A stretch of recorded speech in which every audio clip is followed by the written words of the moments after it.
Alors bonsoir à toutes et à tous. Vous êtes vraiment très nombreux, bon Rachel. Ça va? Le repas est bon? Vous pouvez me le dire. Non, c'était très très bon. J'ai moi-même goûté avant pour éviter que ça soit empoisonné. Alors, ce thème de ce soir, c'est un thème très très riche, très large. On va essayer de le développer dans un temps record, parce qu'il faudrait 2 semaines, mais je sais qu'il y a des gens qui ont des obligations. Alors c'est marqué comme ça dans la Gemara. Achalom echad beshishim il anevoa. Le chalom, le rêve, ça correspond à un 60e de la prophétie. Alors attention, maintenant, c'est très important, on ne va pas parler de n'importe quel rêve. Parce qu'il y a plusieurs types de rêves, on va voir. On va parler du rêve, là ça fait un peu écho d'église, je ne sais pas si c'est... Mes chers frères. Non, là il vaut mieux pas parce que c'est une carrière à laquelle j'ai renoncé puisque j'ai fait une croix dessus. Alors, donc c'est marqué, quand on parle du rêve ici, maintenant c'est le rêve qui vous intéresse, c'est le rêve prémonitoire, c'est-à-dire le rêve qui annonce l'avenir. C'est tout un sujet qu'on va essayer de réfléchir ensemble. Alors, quand on dit Echad Beshishim la névoie, ça veut dire la névoie, c'est quoi la névoie? La névoie, c'est la prophétie. La prophétie, c'est d'être capable de voir le futur au présent. C'est une chose qui va se passer dans 2 jours, dans 10 ans, dans 20 ans, et je le vois comme si c'était maintenant. Maintenant, il y a une chose qui est très importante à comprendre, c'est qu'au niveau, vous savez qu'une personne est faite en 3 parties. Il y a la neshama, le nefesh et le gouf. La neshama, c'est l'âme, le nefesh, c'est le psychique, le moi, d'accord? Et le corps, c'est le corps. Maintenant, le corps, c'est de la viande. Il faut le savoir une fois pour toutes, on a beau s'en occuper, être fier, mais en vérité, c'est de la viande. La neshama, elle est entièrement divine. Comme elle est divine, elle n'est pas soumise au temps et elle n'est pas soumise à l'espace. Le corps, lui, il est dans le temps et l'espace. D'ailleurs, on voit bien au fur et à mesure des années que le temps agit sur le corps. Ce qu'on appelle la baisse des valeurs boursières chez les femmes. Alors, après, au milieu, il y a le nefesh. Le nefesh, c'est le psychique. Alors, en résumé, il y a une partie du nefesh qui est liée au corps. Et il y a une partie du nefesh qui est liée à l'âme. Ça s'appelle nefesh behemi, nefesh eloki. Maintenant, le problème, c'est que la neshama elle-même, étant donné qu'elle est divine, elle n'est pas soumise au temps et elle n'est pas soumise à l'espace. C'est que la neshama, elle est en même temps ici, il y a 1000 ans et dans 10 000 ans, et en même temps, elle est ici et elle est ailleurs.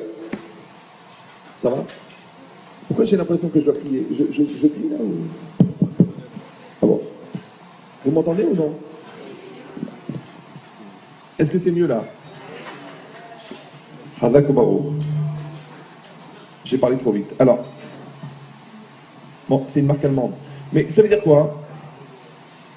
C'est juste le son, hein, c'est juste le... Bon. Donc ça veut dire quoi? Ça veut dire que la neshama elle-même, elle est déjà dans un phénomène de prophétie. C'est-à-dire que la neshama, elle perçoit l'essence, l'intériorité des choses et la réalité et le futur des choses en temps réel. C'est-à-dire que pour la neshama, le futur, c'est le présent. Comme pour Hachem. Le passé aussi, c'est le présent. Maintenant, le problème, c'est que le corps fait écran devant la neshama et le psychique fait écran devant la neshama. Donc dans le psychique, tout ce qui est matériel dans le psychique, l'orgueil, la bêtise, l'obstination, la maroquinerie, la tuniserie, toutes les choses qui peuvent être obstacles à la perception de l'essence des choses, tant que quelqu'un... Franchement, c'était mieux, hein, j'ai pas trop... C'est pourri, là. C'est bien là. Vous pouvez baisser ça dérange pas si c'est... Ouais. Donc ça veut dire quoi? Ça veut dire qu'en fait, un homme, il pourrait percevoir le futur en temps réel. Le problème, c'est que l'écran de sa personnalité, l'écran de son orgueil, l'écran de ses mauvaises midotes, l'empêche de percevoir l'avenir. Maintenant, il y a une question qui se pose. L'intuition. Vous savez, vous avez une intuition. Vous dites, tiens, je ne monte pas dans la voiture aujourd'hui. Vous ne la sentez pas. Pour entrer dans une maison, vous dites, je la vois noire. Vous voyez la nouvelle secrétaire de votre mari, vous dites, le Satan, il est rentré dans le bureau. D'ailleurs, son prénom, c'est Mzroba. Donc déjà, vous sentez qu'il y a quelque chose qui ne va pas, ouais. Puis cette logique-là, ça veut dire qu'il y a une intuition. Cette intuition-là, c'est comme la cavode. Non, c'est juste une ambiance. Non, c'était la clim qui était un peu bruyante. Pour une chambre froide, c'est bon. Mais qu'est-ce qu'on est en train de dire maintenant? On est en train de dire qu'une personne, en fait, en elle-même, elle contient la névoie, elle contient la prophétie. Le problème, c'est les écrans de matérialité qui empêchent la perception de la prophétie. Maintenant, quand quelqu'un a un bon instinct, quelqu'un a une bonne intuition, ça veut dire qu'il a des flashs de perception prophétique. Quand quelqu'un s'est purifié, s'est séparé de la matière, comme des gens comme Baba Saleh, Rabbi Shimon Bar Yochai, donc eux, ils n'ont plus d'écran devant leur corps, devant leur neshama. Donc la neshama, elle va donner un éclairage qui va permettre de percevoir des choses incroyables. Maintenant, en fait, ça veut dire quoi? Ça veut dire qu'en fait, l'écran de la prophétie, c'est l'homme lui-même. Ce qu'on appelle en tahitien le wam. Vous parlez tahitien ou non? Le wam. Enfin, le moy. Enfin, le moi. C'est ça qui fait écran. Ouais. C'est pour ça que quelqu'un n'arrive pas à percevoir des grandes choses. Parce qu'il est petit. Et c'est quoi quelqu'un de petit? C'est quelqu'un qui croit qu'il est grand. Et c'est qui quelqu'un de grand? C'est quelqu'un qui comprend qu'il est petit. Cette logique-là, c'est que quand on ne fait plus écran devant sa neshama, on perçoit les choses. Quand on aime vraiment quelqu'un, on le comprend. Quand on veut vraiment rendre service au client, on trouve le bon produit. Quand on veut vraiment soigner le client et non pas son portefeuille, alors on trouve qu'est-ce qu'il a le malade. Sinon, on ne trouve pas. On lui donne 70 médicaments en lui précisant que s'il y en a un qui le soigne, ouais, au moins les autres ne le tueront pas. Donc, c'est quoi cette idée-là? Qu'en fait, l'instinct médical ou l'instinct parental ou l'instinct de vie, en vérité, il vient de la neshama. Le problème, c'est est-ce qu'on a construit les canaux entre notre neshama et notre conscience pour pouvoir profiter de l'éclairage de la neshama. Alors, ce qui est intéressant, c'est que quand on dort, le canal de ce qu'on appelle l'intellect actif est en sommeil. Par contre, la fonction imaginative continue à fonctionner. Ça, si vous avez l'occasion de l'étudier avant de mourir, c'est le Rav Shimshon Raphaël Hirsch qui explique là-bas dans Parashat Miketz. Moi, vous savez, j'ai la chance de ne pas avoir fait d'études. Donc, j'ai gagné un temps de folie. La première fois que j'ai voulu faire ce cours sur les rêves, j'ai pris le Rav Rabanel sur la Parashat Miketz, et j'ai pris aussi le Rav Dessler, et j'ai pris aussi les Shut Arashba qui parlent. J'ai pris aussi tout la grande marloquette entre le Ralbag et Rambam pour expliquer comment fonctionne le rêve. Et j'ai développé. Et juste à ce moment-là, Mina Shamaim, je passe devant un kiosque à journaux et je vois Science et Vie, hors série, sur le cerveau. Bon, je l'achète, parce qu'il faut bien avoir quelque chose à lire aux toilettes. Pour lire, attention, pour un autre usage, ça ne sert à rien, puisque ça risque d'imprimer, et là, ça fait... Bon, après, c'est une question de goût. Hein. Mais je prends ce livre-là, je le lis aux toilettes, et je lis des choses. Je dis, mais c'est pas possible. Alors, je prends des éléments dans le bouquin, et je m'en sers dans une conférence que je devais faire à Toulouse. Toulouse, c'est un endroit où il faut arriver vite, parce que les 3/4 des gens arrivent trop tard. Toulouse. Bon, c'est pas grave. Alors, voilà, vous avez une réactivité qui est proche du coma. Alors, il y a des Toulousains, là, je vois. Bon, mais restez calme. Mais qu'est-ce qui est marqué ici? Ville rose ne veut pas dire ville communiste, ça n'a rien à voir. C'est juste une... Bon. Non, mais alors, qu'est-ce qui est marqué ici? Ici, c'était marqué là-bas, des choses incroyables sur le cerveau. Et quand j'étais à Toulouse, j'ai fait une conférence justement sur le rêve. Et il y avait des psychologues dans la salle, des psychanalystes, des psychologues, et des psychiatres et des psychopathes. Enfin, j'avais du mal à les distinguer. Et alors, non, je rigole. Et alors, quand je finis le cours, il y a un gars qui vient me voir, il me dit, mais monsieur, vous avez un doctorat de psychologie, c'est pas possible. Il me dit, vous me sortez des choses qui sont les dernières trouvailles en recherche cognitive, en recherche comportementale, expérimentale. Je dis, comment? Mais c'est un Rabbinou Behaye qui date du Moyen-Âge. Ah, c'est vrai qu'ils ont conclu la même chose au CNRS là-bas à Paris. Ouais, en analyse du cerveau et des scanners et des babas dans l'analyse du rêve, ils sont arrivés aux mêmes conclusions que Rabbinou Behaye. Behaye. Ouais, ça fait de la peine. C'est ça le CNRS. CNRS, Centre National des Relous Sympathiques. Ils sont bons, mais ils sont longs. Comme on le dit, trop bons, trop longs. Je ne l'ai pas dit, mais vous l'avez pensé quand même. C'est ça long. C'est quoi quelqu'un de long? C'est quelqu'un qui réagit pas quand il faut. Ça s'appelle un long. Et il y en a beaucoup des longs. Ils font des lonneries toute la journée d'ailleurs. Ouais. dit cette logique-là, que quand c'est marqué Echad Beshishim Minam Nevoa, que le sommeil, le rêve, c'est un 60e de la prophétie, et d'un autre côté, c'est marqué que le sommeil, c'est un 60e de la mort. Pourquoi? Parce que quand quelqu'un dort, son cœur se ralentit, son corps s'allonge, vous savez ça, d'accord? Et son cerveau, il fonctionne à une autre vitesse, c'est pour ça qu'il est très dangereux de réveiller quelqu'un soudainement. Et en vérité, sa neshama le quitte à ce moment-là. Elle ne le quitte pas entièrement, parce que si elle est quittée entièrement, la personne, elle mourrait.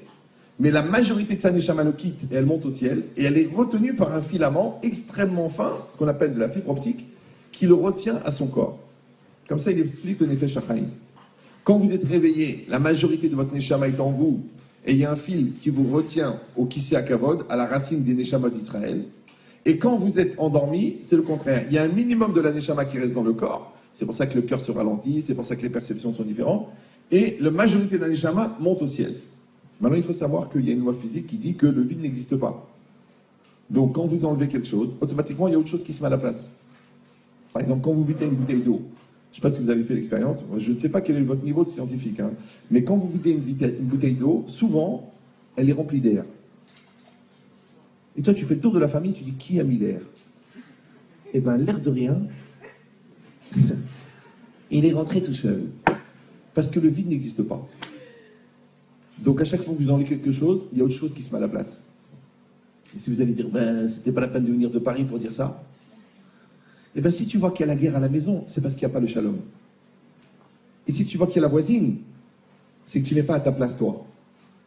Et si tu vois qu'il y a le shit, c'est qu'il y avait de la place entre toi et ton fils. C'est pour ça qu'il est toujours en train d'hésiter. Quand tu lui dis, tu fumes ou tu fumes pas? Tu fumes oui ou non? Il dit, beu. Il n'y a pas de beu. Oui ou non? C'est ça le problème. C'est-à-dire que quand tu crées le vide, c'est toi qui crée le plein. C'est ça que la Gemara dit, quand la Torah elle rentre, la Touma elle sort. Mais quand la Torah elle sort, la Touma elle rentre. Donc si quelqu'un il n'a pas une vigilance de mettre de la Torah dans sa vie, de mettre de la Kedusha dans sa vie, de mettre de la pureté dans sa vie, de mettre de la vérité dans sa vie, croyez-moi que la Touma elle va rentrer, le mensonge il va rentrer, la lourdeur elle va rentrer, parce que le vide n'existe pas. Alors je sais ce que vous dites vous. Nous on n'est ni Hazvé Shalom des orthodoxes, ni des païens. C'est une espèce de troisième type que vous pouvez rencontrer, ça s'appelle la rencontre du... Bon. Mais c'est ça le problème. Non, un jour il faut choisir. Un jour il faut choisir. Ou t'es marié, ou t'es pas marié. Si t'es pas marié, tu dragues, c'est normal, il faut que tu te maries. Mais si tu t'es marié et que tu dragues, c'est un vrai problème. Donc soit tu es atteint d'une cécité précoce, soit qu'il y a une inversion des pôles entre ton cerveau et la partie équatoriale de ton corps. Tu réfléchis avec ton cerveau du bas. Et ça, c'est très très grave. Et donc la personne, elle doit savoir où est-ce qu'elle est exactement. Elle doit se définir. Et bien le Ochot Tzadik, il dit que celui qui dit la vérité toute la journée, le soir, il fait des rêves de Hémet, des rêves qui sont vrais. Donc ça veut dire que celui qui ment toute la journée, la nuit, il fait des rêves qui sont faux. Alors là où ça devient compliqué, c'est que si vous avez eu l'occasion d'utiliser vos yeux, ça vous arrive de temps en temps, non? Pour un bon usage, bien sûr, hein. Eh bien, votre œil ne voit pas ce que vous croyez voir. Votre œil, il perçoit des paquets de lumière, et ces paquets de lumière, ils sont traduits sous forme d'image par votre cerveau. Ça, j'ai parlé avec un très très grand professeur d'ophtalmologie à Paris, très connu, le professeur Sahel, si vous avez l'occasion. J'espère que vous n'aurez pas besoin de ses services, parce que lui, il rend la vue aux aveugles. Mais, enfin, ça n'a rien à voir. Enfin, c'est une façon de parler. Mais c'est quoi l'idée? C'est que l'œil, c'est le continuum du cerveau. C'est-à-dire que le cerveau lui-même, l'œil lui-même fait partie du cerveau. Donc ça veut dire que déjà quand vous voyez, vous êtes déjà en train d'interpréter. C'est pour ça que quand vous mettez deux personnes dans une situation, ils n'ont pas la même vision des choses. Moi qui ai eu l'occasion, dans un parcours d'observation zoologique des couples, des fois, les gens vous racontent une situation. C'est le même jour, c'est la même date. Ils te racontent deux histoires. Donc tu poses la question, est-ce que vous vivez dans la même maison? Maintenant, les deux sont sincères, il n'y a pas un seul qui est mytho. Mais un, il a vécu une situation, et l'autre, il a vécu une autre situation. Pourquoi? Parce que c'est vrai que les capteurs, à la limite, ils sont les mêmes, mais le logiciel de gestion de l'image n'est pas le même. Donc un, il voit avec du lekaf zochut, il juge positivement. L'autre, il voit avec de la critique. L'autre, il est parano, il voit la haine partout. Ouais. L'autre, il est nia, il voit que des gens gentils, alors qu'il y a beaucoup de requins qui se promènent dans les fonds des mers. Ouais. Et c'est des gens bien, mais au fond, c'est des gens bien. Mais à la surface, on voit que c'est des requins. Et c'est cette logique-là, que déjà la réalité que tu vois, tu crois que tu la vois, en vérité, ton œil la fabrique. Pourquoi? Parce que tu vois ce que tu veux voir. L'autre, elle est amoureuse. Donc elle ne voit pas qu'il est tordu, qu'il est fou, qu'il est menteur, qu'il triche, qu'il vole et qu'il ment. Elle dit, vous êtes jalouse de moi. Vous savez que j'ai décroché le gros lot. Tu m'écoutes, mais il drague. Même ta copine, elle te dit, mais ton copain, il me drague. Il te dit qu'il travaille pour rien. Il te dit qu'il a le bac plus 9. En vérité, il n'a même pas été à l'école. Il est toute la journée en train de fumer des joints. C'est 12 par jour. 12 par jour. C'est la folie. C'est la première fois que tu vois une année qui a 12 mois de juin. C'est un truc incroyable. Alors pourquoi tu vois rien, toi? Tu sais pourquoi tu vois rien? Parce que l'amour rend aveugle. En vérité, c'est une façon polie de dire l'amour. Bon. Mais. Bah oui. Comme disait Jacques, ça rembrelle. D'accord? Mais c'est ça l'idée. C'est que ton œil à toi, il est tourné parce que tu es amoureux. Et toi, ton œil, il est tourné parce que c'est ton père. Tu peux pas mal le juger ou c'est ton frère. Ouais. Et toi, ton œil, il est tourné parce qu'il te doit de l'argent. Et toi, ton œil, il est tourné parce qu'il t'a vexé. Donc, je ne comprends pas. L'œil, il voit ce qu'il voit. Non. L'œil, il voit ce qu'il veut voir. Maintenant, étant donné que l'œil est le continuum du cerveau, et que le cerveau, il a une capacité extraordinaire à créer l'image, donc l'œil aussi fabrique l'image en temps réel. Je ne sais pas si vous me suivez. Donc si je dis que déjà, quand vous êtes réveillé, l'image que vous percevez, elle est déjà fabriquée par le cerveau, alors quelle différence entre le rêve et la réalité? Puisque de la même manière que le rêve, c'est une image fabriquée par le cerveau, ou perçue par le cerveau, on va voir, de la même manière, la réalité, c'est une image qui est fabriquée par le cerveau. Donc en fait, quand on est réveillé, on rêve.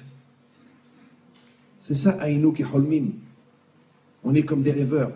En vérité, on est des rêveurs. C'est pour ça qu'ils sont obligés d'organiser des soirées pour les rêveurs. D'ailleurs, on fait partir les raves de là-bas. Le rave n'a pas le droit de participer. Ça s'appelle une rave party. Qui se termine en grave party. Ouais. Il dit pourquoi? Parce que les gens, ils ont besoin de rêver. Rêver, c'est pas interdit, c'est bien. Oui, mais il faut rêver en milieu protégé. Il faut rêver à un certain âge. Parce que quand tu rêves, quand tu es un enfant, c'est pas grave parce qu'il y a ton père, ta mère, ton rave et Dieu qui te protège. Mais quand tu rêves à un certain âge où tu devrais ne plus rêver, parce qu'on te dit, mais il faut arrêter de rêver. Il faut arrêter de rêver. Tu n'es pas en train de parler avec la cliente, là, tu es en train de draguer la cliente. C'est assourd. Là, tu es en train de voler au téléphone. Là, c'est la parnassa. J'ai besoin, j'ai une famille. Ok. Mais quand tu seras à la santé ou là, à Fresnes ou là, à Fleury, c'est vrai que tu auras économisé le loyer. En plus, tu pourras prendre toutes les langues du Maghreb gratuitement. D'accord? Donc, mais ça vient de quoi? Tu sais pourquoi? Parce que tu as rêvé que cette fois-là, ça serait le dernier hold-up. Et tu as rêvé que ce que tu vends à ton client, c'est honnête. Et tu as rêvé que la brigade financière, elle viendra jamais. Elle va venir. Comment il s'appelle le chef de la brigade financière à Lyon? Akbal. Il va venir. Akbal, il va venir. Akbal. Mais c'est ça l'idée. C'est que la personne, elle doit comprendre que pourquoi tu rêves que tu es honnête. Comme l'autre, il rêve qu'il étudie la Torah. Une fois, j'étudiais au collège, à l'époque. Et il y a un gars, il m'a dit, je vais étudier avec toi. Moi, je ne comprenais pas pourquoi. Je donnais des cours et j'étudiais tous les matins, il après-midi au collège, le soir, j'avais les cours. Et le gars, il s'est assis en face de moi. Il regarde, comment on prépare une conférence? Comment on fait le cours? Comment tu fais pour faire ça? Comment tu fais? Je lui dis, écoute, on est là pour étudier maintenant, viens, on étudie. Ah oui, mais, et comment tu as fait? Et tu es connu? Et comment tu fais? Et quand tu vas à Pessar, tu payes pas l'hôtel? Alors, qu'est-ce que j'ai fait? Moi, j'ai pris ma Guémara, j'ai dit, écoute, je vais aux toilettes. J'ai été à la bibliothèque de la Yeshiva, j'ai commencé à étudier. Il m'a cherché 1 heure. Au bout d'1 heure, il est venu, il m'a dit, rien, on est en Ravouta. Mais avec qui tu fais Ravouta, toi? Alors, des fois, on rêve qu'on étudie, mais on n'étudie pas. Hein, qu'on tourne les pages, dans l'espoir de pouvoir s'aérer les yeux, parce que c'est marqué Ve'aer enenu betoratecha. Il dit non, quand tu étudies, tu étudies. Quand tu rentres à la maison, tu rentres à la maison. Mais si quand tu rentres à la maison, tu te mets devant ton ordinateur, tu as rêvé que tu étais rentré à la maison. Ouais. Et toi, c'est pareil. Quand tu es avec tes enfants, tu es avec tes enfants. Tu coupes ton téléphone, tu ne regardes pas la télé, tu t'assois avec eux, tu parles avec eux, tu passes du temps avec eux. Sinon, tu as rêvé que tu étais un papa. Toi, tu as rêvé que tu étais une maman. Alors, combien on rêve déjà réveillé? Comme si vous, là. Déjà, donc moi, je me pose une question idiote. Maintenant, je vais traiter le sujet, hein. Mais je vous le dis quand même, parce que je suis là pour vous dire la vérité. Pourquoi les gens sont tellement intéressés à connaître l'interprétation de leurs rêves, alors qu'ils savent que les rêves, à 80%, c'est des bêtises, et les gens ne s'intéressent pas à avoir l'interprétation de leur réalité, alors qu'ils savent que leur réalité, à 80%, c'est de la vérité. Même quand je fais ce cours et je dis à la fin que les Chachamim me disent qu'aujourd'hui, on ne peut pas interpréter les rêves, il y a la queue pour me dire, Rav, j'ai rêvé, j'ai rêvé. J'ai rêvé que ma belle-mère, elle mourrait. Je dis, ça n'est pas un rêve prémonitoire.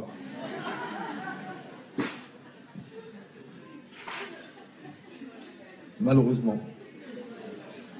Non, j'exagère. Tout le monde sait que c'est plus grave. Alors, cette logique-là, c'est quoi? On a dit, Achalom, Echad, Shishim, Nevoa. C'est 1/60e de la Nevoa. D'un autre côté, c'est marqué, Divrei Chalomot, Moridim. Ça veut dire, les Divrei Chalomot, les Chamidim, c'est rien du tout, ça vaut rien, c'est rien. C'est une élugubration de l'esprit, c'est un délire, c'est rien. Alors, on ne sait pas. Alors, est-ce que le rêve, il a une valeur, ou est-ce que le rêve, il vaut rien? Alors, le Abrabanel, il dit dans un premier élément, il donne qu'il y a 3 genres de rêves. Il y a les rêves, ce qu'on appelle les rêves du début de la nuit, les rêves du milieu de la nuit et les rêves de fin de nuit. Alors, le rêve qui vient à cause de la digestion. Quand vous mangez trop lourd, par exemple, tous les rêves que vous faites après la dafina ne sont pas prophétiques. Même s'ils sont hallucinogènes. C'est la dafina. La dafina a un effet connu sur les gens, ce qu'on appelle un coma instantané. Il y a ça et la boucha, les deux. Donc les rêves que vous faites après avoir trop mangé ne sont pas prophétiques.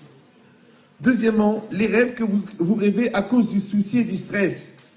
Par exemple, quelqu'un me dit, vous savez Rav, je rêve que je suis poursuivi par des lions qui veulent me dévorer. Et je sens leur souffle dans mon dos, et je sens leurs pattes, et je sens leurs coups de griffe. Je dis, comment ça se passe au travail? Est-ce que tu es stressé? Il dit, oui, pourquoi? Je dis, parce que le gars qui est en dessous, il veut prendre ma place. Il me parle mal de moi, il me critique devant tout le monde. Je dis, mais c'est lui le lion qui te court après dans ton rêve. Ouais, c'est comme si quelqu'un il roule en décapotable dans son rêve, une belle décapotable, et à l'arrière, il a 11 millions d'euros en liquide. Mais comme il roule, il est obligé de rouler, et les billets, ils s'envolent. Ouais, et lui, il veut avancer, de l'autre côté, il voit les billets qui s'envolent. Je dis, ça, c'est parce que ta femme est dépensière. C'est un rêve. Ouais. Non, ça, c'est une réalité, ça. Bon. Donc, ça veut dire quoi? Ça veut dire que le rêve qui vient du souci, lui-même, il n'a pas de valeur prophétique. Pourquoi? C'est normal. Pourquoi? Alors là, c'est là qu'on a besoin un petit peu du Rabbi Bechaye, il dit comme ça. Si quelqu'un, il va penser à quelque chose dans la journée, vous savez que le mot machashava en hébreu, il vient du verbe larshov qui veut dire penser, il vient aussi du mot chashuv qui veut dire important. Ça veut dire que ce qui est important pour toi, ça s'inscrit dans ton conscient, ça s'inscrit aussi dans ton subconscient. Par exemple, un enfant, quand il est petit, il a 2 ans et demi, il est en train de jouer à la cuisine. Et sa mère, elle est en train de cuisiner. Maintenant, aujourd'hui, on a des fours qui protègent de la chaleur. Il y a des vitres froides, mais avant, les fours, ils n'étaient pas comme ça. Avant, tu mettais la main, tu étais brûlé. Maintenant, l'enfant, il est en train de jouer. Et il veut toucher le four. La mère, elle dit, attention, ne touche pas le four. Il veut, oui, non, elle tourne la tête, il crie. Maintenant, cet enfant-là, il va enregistrer dans sa tête de 2 ans et demi que le feu, ça brûle, que le rouge, ça fait mal, que le chaud, c'est pas bien, que de désobéir, ça entraîne qu'on est puni. Qu'est-ce qu'il va enregistrer? Ça veut dire qu'il y a la mémoire intellectuelle, mais il y a la mémoire émotionnelle. Par exemple, les odeurs. C'est très puissant, les odeurs. Vous sentez une odeur, vous dites « Oh, c'est Pessah. Non, c'est Msuki. » D'accord? C'est la mémoire de l'odeur. Vous savez, ils ont pris des bébés à la naissance, des bébés à la naissance. Ils les ont séparés de leur mère, ils ont entendu qu'ils pleurent bien. Et après, qu'est-ce qu'ils ont fait? Ils ont pris, par exemple, il y avait 10 bébés, ils ont pris 10 t-shirts qui avaient été frottés sur la femme. Et ils ont fait passer devant chaque enfant, et chacun, il a reconnu l'odeur de sa mère. Et il s'est calmé. Mais tu peux m'expliquer comment un gosse qui est né il y a il y a une demi-heure, il connaît l'odeur de sa mère. Donc soit elle a un vrai problème de transpiration, parce que pour que ça rentre à l'intérieur du ventre, ouais, soit ça veut dire qu'il y a une mémoire de l'odeur. Oui, comme il y a une mémoire de l'odeur, il y a une mémoire des couleurs, il y a une mémoire des événements, il y a une mémoire des musiques. Vous entendez une musique, par exemple pour tous ceux qui écoutent Radio Yahasra, Radio Nostalgie, vous écoutez une musique et paf, vous vous retrouvez sur le quai de la gare en attendant le résultat du bac. Ou alors vous vous retrouvez à Fréjus à l'époque avec vos parents à l'arrière de la 4L. Ouais, ça s'inscrit. Mais c'est une musique, la musique n'a rien à voir. Crois-moi que le chanteur, quand il a chanté, il n'a pas pensé à ça. Mais toi, tu as inscrit ça. Maintenant, écoutez-moi bien. Si l'odeur, elle crée de la mémoire, si la musique, elle crée de la mémoire, si les circonstances, elles créent de la mémoire, des fois, vous rentrez, vous dites, mais, vous appelez ça en français une impression de déjà-vu. Vous dites, mais j'ai déjà vu cette situation-là, cette rythmie-là. Tu dis, bah, tu vas voir, le serveur, il va tomber. Et bam, le serveur, il tombe. Tu dis, ah! Alors, une question de savoir, est-ce que tu l'as déjà vécu, cet événement? Ou non, cet événement, il est déjà inscrit dans ton subconscient en avant, en schéma électronique, mais qui n'était pas encore réalisé. Et maintenant, il se réalise. Il y a combien? Alors maintenant, si vous réfléchissez un petit peu comme ça, alors vous dites, je comprends pas. Alors le rêve, quand on est réveillé, on rêve aussi. Quand on réfléchit, on rêve. Parce que l'imagination, c'est quoi? C'est une forme de rêve. L'ambition, c'est quoi? C'est une forme de rêve. L'espoir, c'est une forme de rêve. La Emouna, c'est un rêve. C'est un rêve, la Emouna, oui. Pourquoi? Parce qu'il dit le Moreh Nevuchim, le Rambam, il explique là-bas dans le monde. Il dit qu'en fait, le lien qu'on entretient avec Hachem, c'est les séchels, c'est dans la tête. Maintenant, tu peux avoir une Emouna très très forte, au point que même si on te dit de choisir entre le bûcher ou la croix, tu rentres avec joie dans le bûcher. On a vu des juifs au Moyen-Âge qui étaient capables de le faire. Ouais. Ou alors tu peux avoir une Emouna tellement légère, tellement fragile, tellement de rien, que même des choses évidentes, tu ne crois pas. Tu dis, je ne crois pas que le bus il va arriver. Je ne crois pas que ma femme, elle est intelligente. Je ne crois pas au sentiment positif de ma belle-mère. Je n'arrive pas à y croire. Ataloma Amin, tu ne crois pas? Ouais. Mais la Emouna, c'est une forme d'imagination. Mais l'imagination, elle fait très très forte ou très très fragile. Attention, j'ai dit une imagination, je n'ai pas dit une illusion. Vous me suivez ou là? Et il y a une différence entre une illusion, une imagination. Comme il y a une différence entre une illusion et une ambition. Vous savez qu'il y a un truc bizarre. Le mot illusion en français existe. Et le mot désillusion existe. Le mot ambition existe. Mais le mot désambition n'existe pas. Jamais quelqu'un n'a dit, ah tu sais, j'étais très désambitionné. Ça m'a vraiment désambitionné. Ce comportement m'a désambitionné. Oui, pas. Vous parlez français, non? Oui, non? Voilà. Moi, je parle bien français. La langue française est très précise. Pourquoi l'illusion existe, la désillusion existe, et l'ambition existe, mais la désambition n'existe pas? Aujourd'hui, c'est très simple.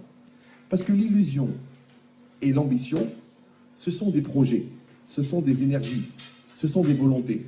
Maintenant, quand quelqu'un se donne les moyens de réaliser son rêve, il s'appelle une ambition. Mais quand quelqu'un ne se donne pas les moyens de réaliser son rêve, il s'appelle une illusion. Maintenant, comment tu sais que ton rêve était une illusion ou une ambition? C'est parce qu'il ne se réalise pas. Alors donc, ça, rétroactivement, ça prouve que c'était une illusion. C'est pour ça que tu as une désillusion. Par contre, quand toi, ton rêve, il n'était pas une illusion, il était une ambition. Et la preuve, c'était une ambition. C'est que tu donnes les moyens de te réaliser, tu travailles à l'examen, tu te bats pour sauver ton couple, tu travailles avec tes enfants, tu apprends la Gemara tous les jours. Donc, ce n'était pas un rêve que tu allais être un Chacham, parce que tu es Chacham. Maintenant, celui qui veut être Chacham, il est déjà Chacham. Et celui qui veut rater l'examen, il a déjà raté l'examen avant d'y aller. Et celui qui pense que la vente ne se fera pas, c'est pas parce que le client est difficile, c'est pas parce que la conjoncture n'est pas bonne, c'est parce qu'il n'a pas confiance en lui, il n'a pas confiance en Dieu, alors la chose, elle est bloquée. À l'intérieur de sa tête déjà. Pourquoi? Parce que déjà, la nature de son rêve, elle est déjà morte. Donc un rêve, il est vivant, un couple, il est vivant, une relation avec un enfant, elle est vivante, une émouna, elle est vivante. Si ta émouna n'est pas vivante, tu sais pourquoi? C'est parce que tu ne lui donnes pas les moyens de se réaliser. Elle ne fait pas partie de ton quotidien. Donc tu ne dois pas dire « j'espère que mon rêve va se réaliser ». Tu dois dire « je sais que mon rêve va se réaliser ». Tu te lèves le matin pour travailler. Tu vas vers ton mari pour dialoguer. Tu dis à ton enfant ce que tu ressens vraiment.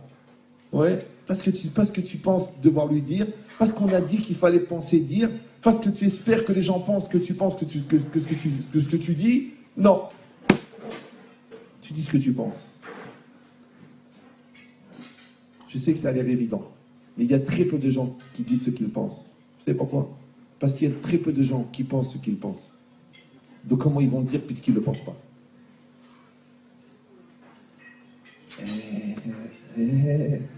On verra les cas particuliers après si vous voulez. Ouais. Ici c'est marqué une chose incroyable. Quand quelqu'un vit quelque chose dans la journée, ça s'inscrit dans son subconscient. Parce que là il a du stress, là il a de la peur, là il a de la tachycardie, là il a l'angoisse que la vente elle ne se fait pas, là il a l'angoisse que le crédit n'est pas passé, là il a l'angoisse que sa fille elle file du mauvais coton. Il voit les jupes qui se raccourcissent de plus en plus. C'est plus une mini-jupe, c'est un col roulé, mais il n'y a que le col.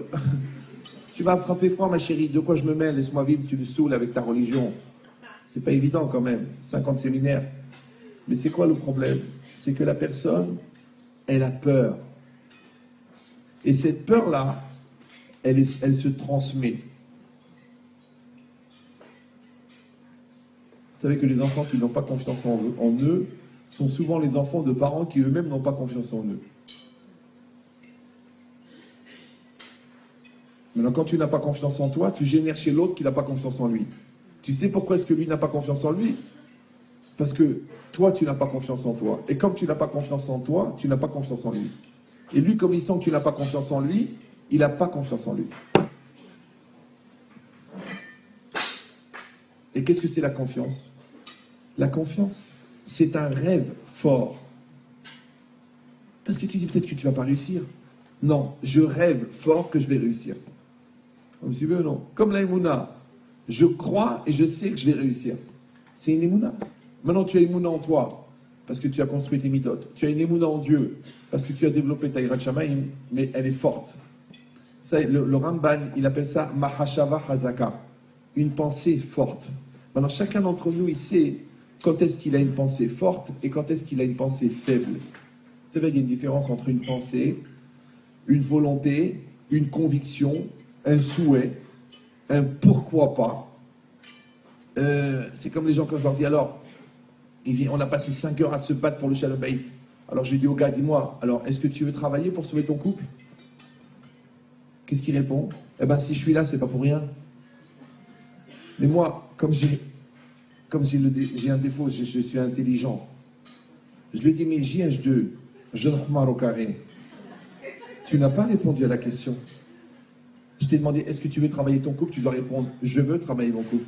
Mais quand tu réponds par absurde en disant, eh ben si je suis là, c'est pas pour rien. En fait, tu m'as pas dit que tu veux travailler ton couple.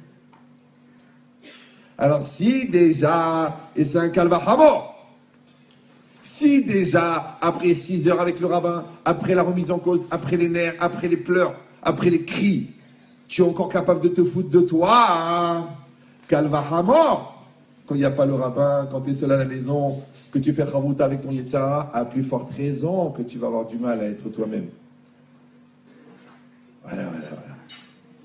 Donc ça veut dire que quelqu'un qui n'a pas la maîtrise de son Yetzara, ce qu'on appelle vulgairement un rachat, en fait c'est un rêveur. Parce qu'il rêve qu'en mentant, on le croira plus que s'il dit la vérité. Il rêve. Il rêve que s'il ne paye pas les dettes, le gars va les oublier. Il rêve. Il rêve que s'il crée une société en mettant sa grand-mère qui est morte à Oujda en 32, gérante, il rêve qu'il ne va pas se faire attraper. Il rêve. Donc un rachat, c'est un rêveur. Et un tzaddik, c'est quelqu'un qui est inscrit profondément dans la réalité. Et ça, c'est un truc très bizarre. C'est les tzaddikim. Tu dis, mais ils ont la tête dans les rêves, ils pensent qu'à la Gemara. Et ils ont une vision claire de la réalité. Et l'autre, qui ne sait même pas que ça existe, la Torah. Ouais, donc il est entièrement dans la réalité, il est entièrement dans le rêve. Pourquoi? Parce que le rêveur, c'est pas celui qui rêve. Le rêveur, c'est celui qui se ment à lui-même. Ça s'appelle l'étude de la mytho. La mythologie. Pas confondre avec la pathologie, qui est très proche. Parce que la mytho est une pathologie. Ouais. Il dit, mais la personne, elle se bat pour être dans la réalité. Et c'est très dur. C'est pour ça que, si vous avez l'occasion de l'étudier avant de mourir, le Sforno, sur le Passouk, Eke, Asher Eke, que d'après certains décisionnaires, c'est un nom d'Hachem, il dit que Hachem Oev et Ametsiout. Hachem, il aime la réalité. Mais ça veut dire quoi, Dieu, il aime la réalité? Parce que Dieu n'est pas matériel. Et Dieu, on ne le voit même pas. C'est quoi, il aime la réalité? La traduction, aimer pour Dieu, c'est pas comme nous. On aime les pommes, on aime notre maman, on aime les jupes moulantes. Non, c'est pas aimer. Aimer, ça s'appelle apprécier. Aimer dans la Torah, ça veut toujours dire Echad, parce que Ahava, c'est la même gematria que Echad. Donc aimer, quand Dieu aime, ça veut dire que Dieu fait un avec quelque chose. Dieu fait un avec la réalité. C'est pour ça que Hachem, il va haïr les menteurs, ou il va haïr les orgueilleux, ou il va haïr, comme ça dit la Gemara, des ignorants qui portent l'habit du Talmid Chacham. Maintenant, ça veut dire quoi? Dieu, il haït, puisque Dieu, il n'aime pas. Comme Dieu, il haït pas. Alors, c'est quoi haïr? Donc, si aimer, c'est faire un, donc haïr, c'est faire deux. Donc, Dieu, il s'éloigne des menteurs, et Dieu, il s'éloigne des Réchaïm. En fait, il s'éloigne des gens qui ne sont pas dans la réalité. Et là, c'est un truc très bizarre. C'est-à-dire que tu dois avoir ta tête dans le ciel et tes pieds dans la réalité. Oui? Tu dois être capable d'un très très haut niveau d'abstraction mentale et intellectuelle, mais en même temps, tu ne dois pas oublier que le 30 du mois, il faut payer le loyer. Tu ne dois pas oublier que le 26 janvier, c'est l'anniversaire de ta femme et tu as intérêt à t'en rappeler parce qu'elle te le rappelle 364 jours par an. Ne dis pas pourquoi tu ne me l'as pas dit. Comment je ne vais pas te le dire? Je t'ai dit tous les jours. Sauf ce jour-là. Parce que ce jour-là, tu es censé t'en rappeler. D'accord? Dis cette logique, vous avez compris maintenant. Qu'un homme, il va être à 100% dans la réalité, ou un homme, il va être en dehors de la réalité. Maintenant, par rapport à ça, quelqu'un qui va être dans la réalité et qui va grandir avec la réalité, qui va travailler avec la réalité, il va être bien dans la réalité. Mais quelqu'un qui n'est pas bien dans la réalité, quelqu'un qui se force dans la réalité, quelqu'un qui travaille, mais il sait que c'est pas honnête ce qu'il fait, quelqu'un qui s'investit, mais au fond ça l'intéresse pas, d'accord? Quelqu'un qui est impliqué, eh ben qu'est-ce qui va se passer? Comme il a créé une distance entre lui et la réalité, puisqu'il ne colle pas à la réalité. C'est quand quelqu'un est bien dans sa peau, ouais, ça veut dire que son moi et sa peau ils sont collés. Et quand quelqu'un il est l'homme de la situation, ça veut dire que lui et la situation ils sont collés. Maintenant si entre toi et ta peau et la situation, il n'y a pas de coupure, ça s'appelle tzaddik. Mais si toi, déjà, tu es éloigné de ta peau, parce que tu as ton corps qui est là-bas, et toi, tu es à l'intérieur. Donc, comment tu vas rattraper la distance entre la personne que tu es censé être et la personne que tu es? Tu es obligé de mentir. C'est pour ça que le menteur est toujours en décalage. Ça va? Et si toi, tu es en décalé entre ton corps et ta réalité, donc, tu vas être obligé encore de mentir et encore de t'inadapter parce qu'il va falloir passer ta vie à légitimer, à justifier et à accuser. C'est quel intérêt d'être deux dans une situation? La vérité, c'est quoi l'intérêt d'être deux? Ben, c'est qu'on peut accuser l'autre. C'est à cause de toi si on a raté le train. Tu as passé 3 heures dans la salle de bain pour t'arranger. Et toi, c'est à cause de toi que ma mère, elle a fait la tête, puisque je t'avais dit de l'inviter. Mais ta mère, elle est restée 3 ans. Je lui ai dit, on veut un Shabbat tranquille. Eh ben voilà.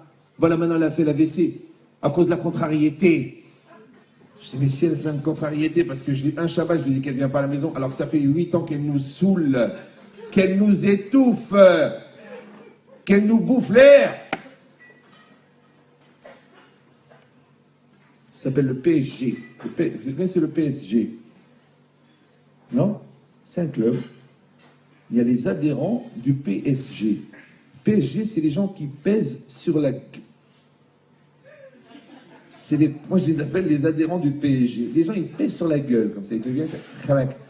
Ouais. Tu dis, vous allez en Israël pour vendre un paquet? Oui, bien sûr, mais Simcha, tu t'amènes un truc, 22 kilos. Je dis, est-ce que je peux mettre une brosse à dents dans votre paquet? Puisque vous voulez que je mette votre paquet dans ma valise? Ok, je te fais une tova. Bah ben non, tu sais ce que j'ai fait? J'ai payé 70 € en plus pour avoir un bagage en plus. Et le mec, il dit, en tout cas, merci de l'avoir pris, parce que c'était des boîtes de conserve, parce que ma fille ne supporte pas les haricots verts d'Israël. L'autre, elle m'a amené 17 bouteilles de shampoing. Je dis, pourquoi ils se lavent avec du sable là-bas ou quoi? Je peux pas juger. C'est mieux que des boules de pétanque. Ouais. Et c'est marrant. Ça s'appelle PSG. Allah au carré. Je brûle le feu, je te rentre dedans, et après je sors de la voiture en criant, je te dis, tu sais pas conduire ou quoi? Ben, cette logique-là, c'est des gens en fait qui rêvent. Maintenant le problème, c'est quand les gens qui rêvent, ils rencontrent les gens qui rêvent pas, comment ils font? Quand les gens vrais, ils rencontrent les menteurs.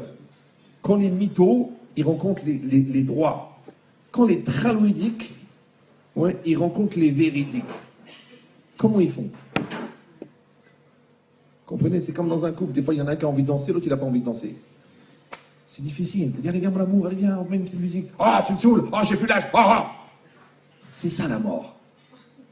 Je vous donne une clé. Hein. Ça n'engage que moi, au pire, j'ai raison.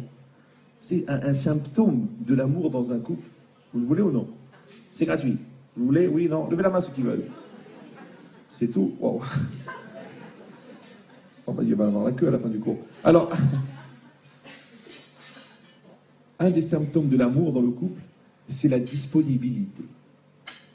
Est-ce que tu es disponible? Voilà, mon amour, je ne suis pas bien, il faut qu'on parle. Mais il est 4h30 du matin. Il n'y a pas de mais là, t'es que le blé. Je suis disponible.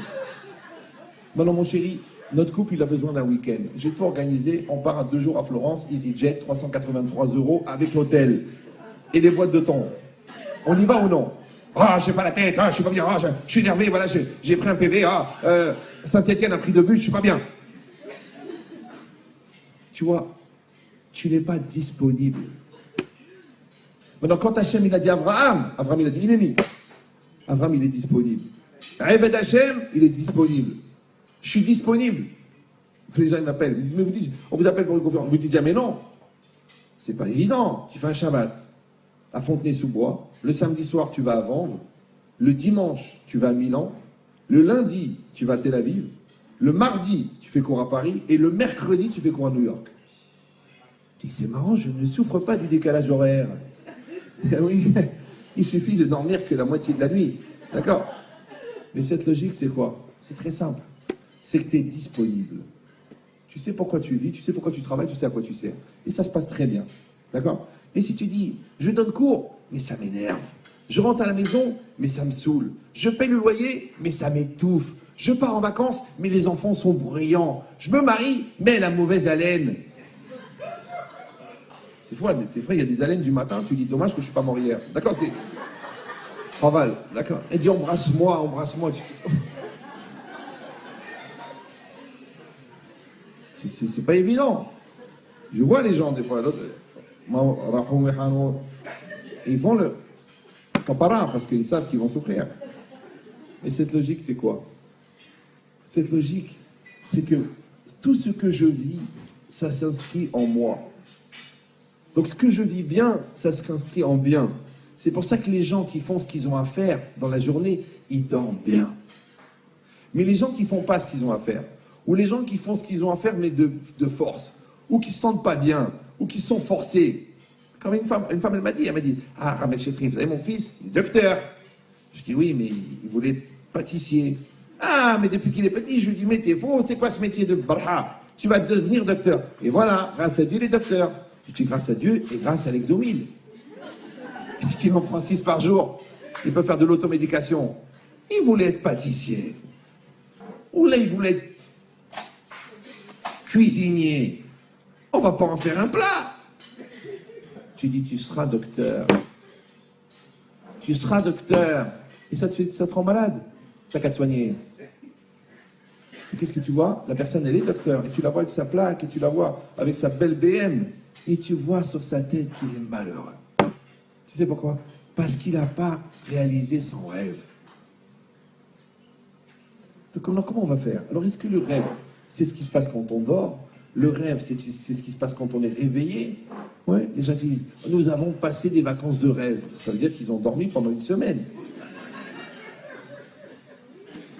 Ou tu dis, c'est un mariage, il y avait une ambiance d'enfer.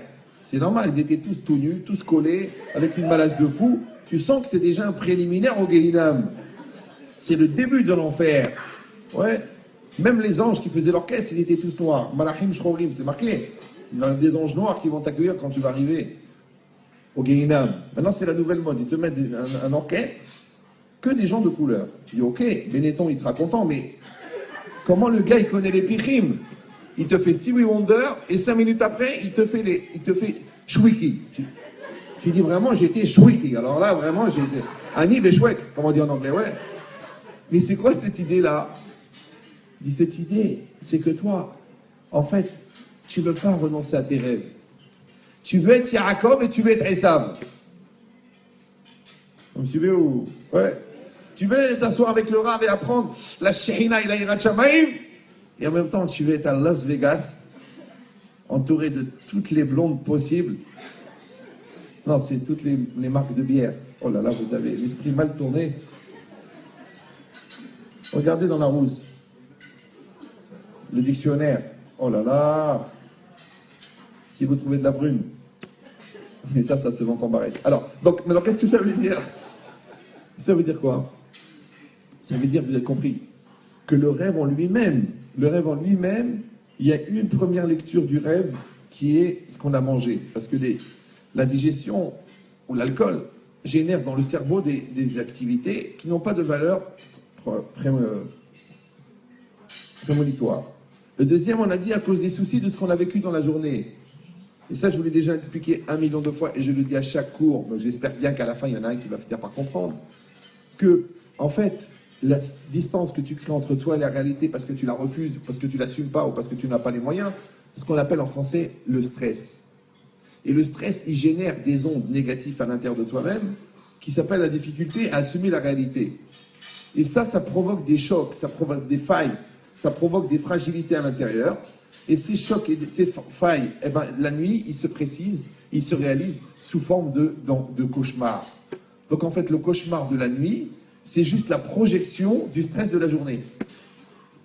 C'est ce qu'il dit le Abrabanel. Ça, c'est le deuxième sorte de rêve. Le troisième sorte, c'est le rêve de Névoa. Le rêve de prophétie qui vous intéresse et que vous avez envie de savoir comment ça fonctionne. Maintenant, là où ça devient compliqué, c'est qu'avec les études extraordinaires qu'on a fait sur le rêve, vous savez que c'est marqué dans le Maharal de Prague, Dvarim asichliim enam itachat hazman. Les choses de l'esprit ne sont pas soumises au temps. Ça veut dire que quand on est dans le monde de la réalité, il y a le temps qui passe. Chaque minute, elle a 60 secondes, chaque heure, elle a 60 minutes, chaque journée, elle a 24 heures. Il y a aussi la distance. Ouais, Paris-Marseille, c'est pas comme Paris-Lyon. Et Paris-Miami, c'est pas comme Paris-Joinville. Ouais, bien que Paris-Le Caire et Paris-Barbès, c'est pareil. Bon, alors, mais c'est quoi cette logique-là? C'est qu'en fait, la distance et la temporalité existent dans le monde réel, mais n'existent pas dans le monde intérieur.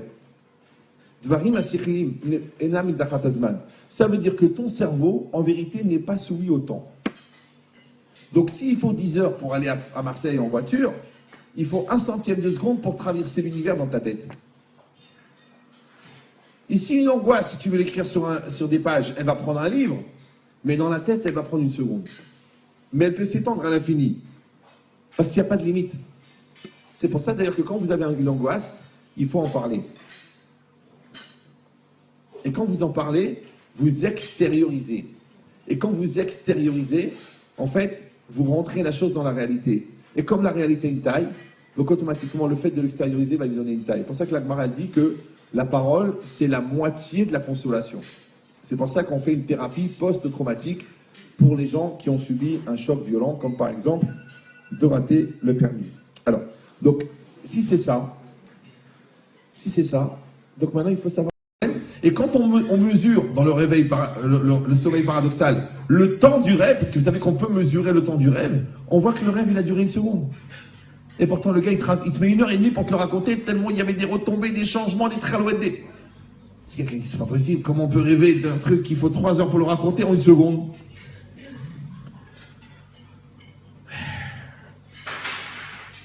Vous savez, des fois, les gens ils viennent en rendez-vous et tu les obliges à faire un exercice extrêmement violent. Tu leur demandes de résumer leur vie de couple sur 20 ans. Eh bien, ils vont la résumer. Mais qu'est-ce qu'ils vont prendre? Ils vont prendre les pôles essentiels. D'accord? Mais comment tu peux résumer des millions et des millions de détails dans le même temps qu'il faut pour exprimer les pôles essentiels? Vous savez, on dit que quand quelqu'un il est près de la mort, il revoit toute sa vie. Vous avez entendu parler de ça? Vous l'avez vécu déjà ou non? En général, les gens qui l'ont vécu, ils sont morts. Mais moi, je connais quelqu'un qui l'a vécu, qui n'est pas mort. Je peux vous le dire parce qu'il est devant vous en train de parler. J'avais 14 ans et je me suis noyé. À Trouville ou je sais pas quoi. J'étais emporté par une vague, j'ai commencé à tourner, j'ai avalé de l'eau. Bon, j'avais que 13 ans, donc j'avais pas beaucoup à résumer. Mais j'ai revu, c'est une impression très bizarre, toute ma vie, en détail, en 10 secondes. Et après, je sais pas ce qu'il a, mon Dieu, il a dit celui-là, il a une mission, il m'a jeté, je suis sorti du courant, et j'étais à moitié étouffé, je suis sorti de l'eau, d'accord? Mais ça s'est passé, je sais que ça existe, ça s'est passé. Et ben c'est pareil dans la réalité. Par exemple, aujourd'hui, je vais préparer un cours de 1h30 en 14 secondes. Pourquoi? Parce que, d'abord, j'ai une certaine expérience, ça fait plus de 25 ans quand même, et puis à part ça, surtout, c'est que j'ai le réservoir, il est là. Et j'ai la volonté d'exprimer. Or, qu'est-ce qui reste? La trame. La trame, le bon Dieu, il va faire. C'est comme le vélo. Quand tu as appris à faire du vélo, tu n'oublies jamais le vélo. Donc moi, si j'ai envie de vous dire quelque chose d'important, et je sais en moi où est-ce qu'elle est l'important, et je sais que j'ai accumulé les arguments pour exprimer l'important, alors je vais vous dire un truc important. Alors peut-être je ne peux pas vous redire exactement ce que j'ai dit depuis le début du cours. Peut-être je ne sais pas ce que je vais vous dire dans un quart d'heure. C'est pas grave. Je sais que vous n'allez pas vous ennuyer. Et moi, je sais que je ne vais pas m'ennuyer. Pourquoi? Parce que tu sens ici que tu vas dire quelque chose d'important.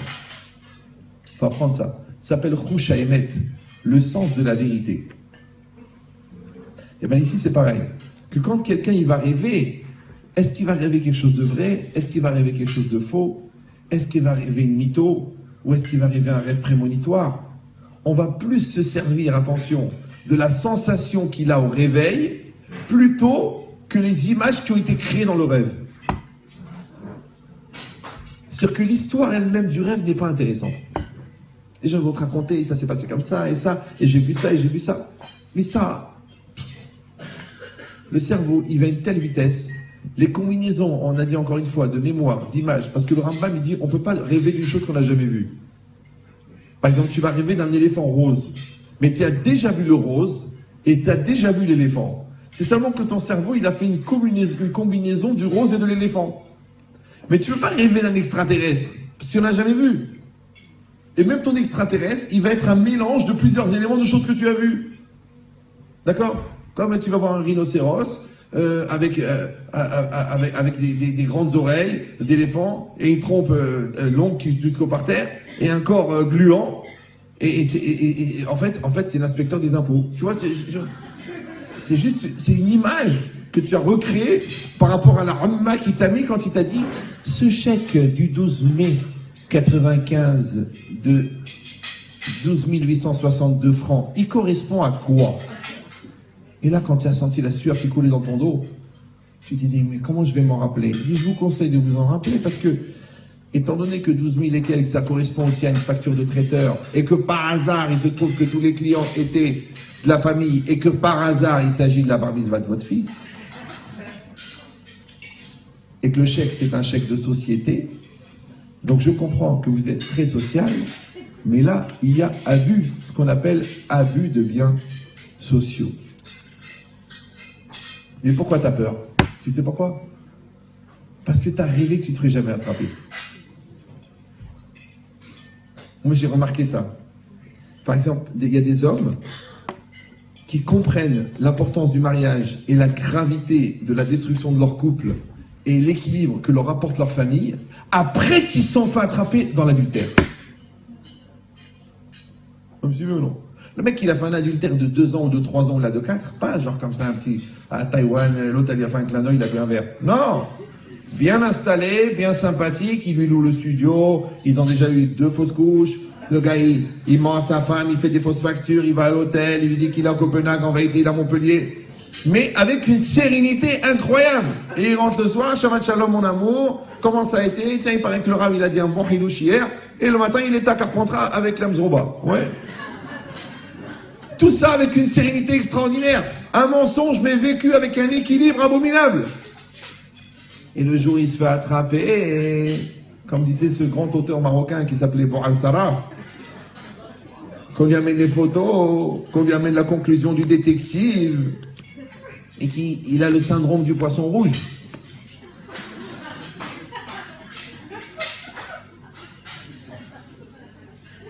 Alors là, il vient chez le Rav. Ah, mais j'ai besoin de ma femme, j'ai besoin de mes enfants, j'ai ma réputation, je suis connu dans la communauté, aidez-moi à sauver mon couple. Je lui dis, mais JH2, jeune Khomar au carré, comment ça se fait que pendant 2 ans, tu as vécu dans la Touma avec une impunité, mais à la limite de faire des reproches aux gens qui regardaient les autres femmes dans la rue, alors que toi, tu dors avec. Et maintenant que tu t'es fait attraper, tu dis, Chaz Shalom, comment ma famille, ma femme, mes enfants. Je comprends pas. Pourquoi tu comprends l'importance d'une chose quand tu es près de la perdre? Maintenant, jusqu'à maintenant, jusqu'à ce que tu te fasses attraper, tu étais dans le coma. Un petit peu, non? Comme le coq qui vole, il t'explique un million de raisons que c'est pas malhonnête. Jusqu'à ce qu'il se fasse attraper. Et d'un seul coup, on va t'expliquer qu'il était obligé. Donc jusqu'à maintenant, il rêvait. C'est pour ça que le Yetzer Hara, qui est le manipulateur numéro 1 des Rechaïm, comment il l'appelle les Chachamim? Melech Adimayon. Très connu en Algérie sous le nom de Melech Admion. C'est le roi de l'illusion. Et qu'est-ce que c'est l'illusion? C'est une forme de rêve. Donc maintenant ici c'est marqué une chose incroyable. Que le rêve prémonitoire, c'est pas à cause des soucis, c'est pas à cause du stress, c'est pas à cause de la nourriture, c'est qu'Hachem te passe un message. Alors sachez que chaque personne quand elle s'endort, sa neshama monte au ciel. Elle doit rendre des comptes sur ce qu'elle a vécu dans la journée, oui, et elle doit étudier la Torah pour avoir la force de repartir. Comme toi tu recharges ton portable le soir, et ben tu recharges ta neshama. C'est pour ça que quelqu'un il peut s'endormir épuisé en sentant que c'est le dernier jour tellement il est fatigué et que le matin il se réveille en forme. Ça c'est une question que j'ai posée à des médecins, à des neurochirurgiens, à des psychanalystes, à des physiciens, à des plombiers. J'ai dit comment quelqu'un il s'endort mais mort, il se réveille avec la pêche. C'est bizarre, non? C'est bizarre. Vous allez dire bon, c'est un phénomène récurrent. Ouais, un peu comme le sif, d'accord? Non, mais comment c'est possible que le réveil, le sommeil donne des forces, d'accord? Premièrement. Deuxièmement, comment ça se fait que le sommeil porte conseil? Si on dit, la nuit porte conseil, alors c'est joli, c'est populaire, mais le Rav de Brisk, il dit, quand tu comprends pas une soudia, va dormir. Maintenant, il faut savoir une chose, que l'activité cérébrale continue quand on dort. C'est ça qu'il y a des gens qui parlent pendant qu'ils dorment. D'ailleurs, des fois, c'est en dormant qu'ils disent des trucs intelligents. C'est pas grave. D'accord. Alors, quand toi, tu t'endors avec un sujet de Guémara, et tu refais bien le sujet dans ta tête et tu t'endors, et bien ton cerveau, il continue à calculer. C'est comme dans un raisonnement. Si vous connaissez bien la logique de la causalité de la démonstration, et que vous savez que A égale B, B égale C, C égale D, D égale E, et E égale F, comment ça se fait que vous vous êtes endormi à A égale B, et que vous vous réveillez à E égale F? C'est que le cerveau, il a continué à travailler pendant le sommeil. Ça va?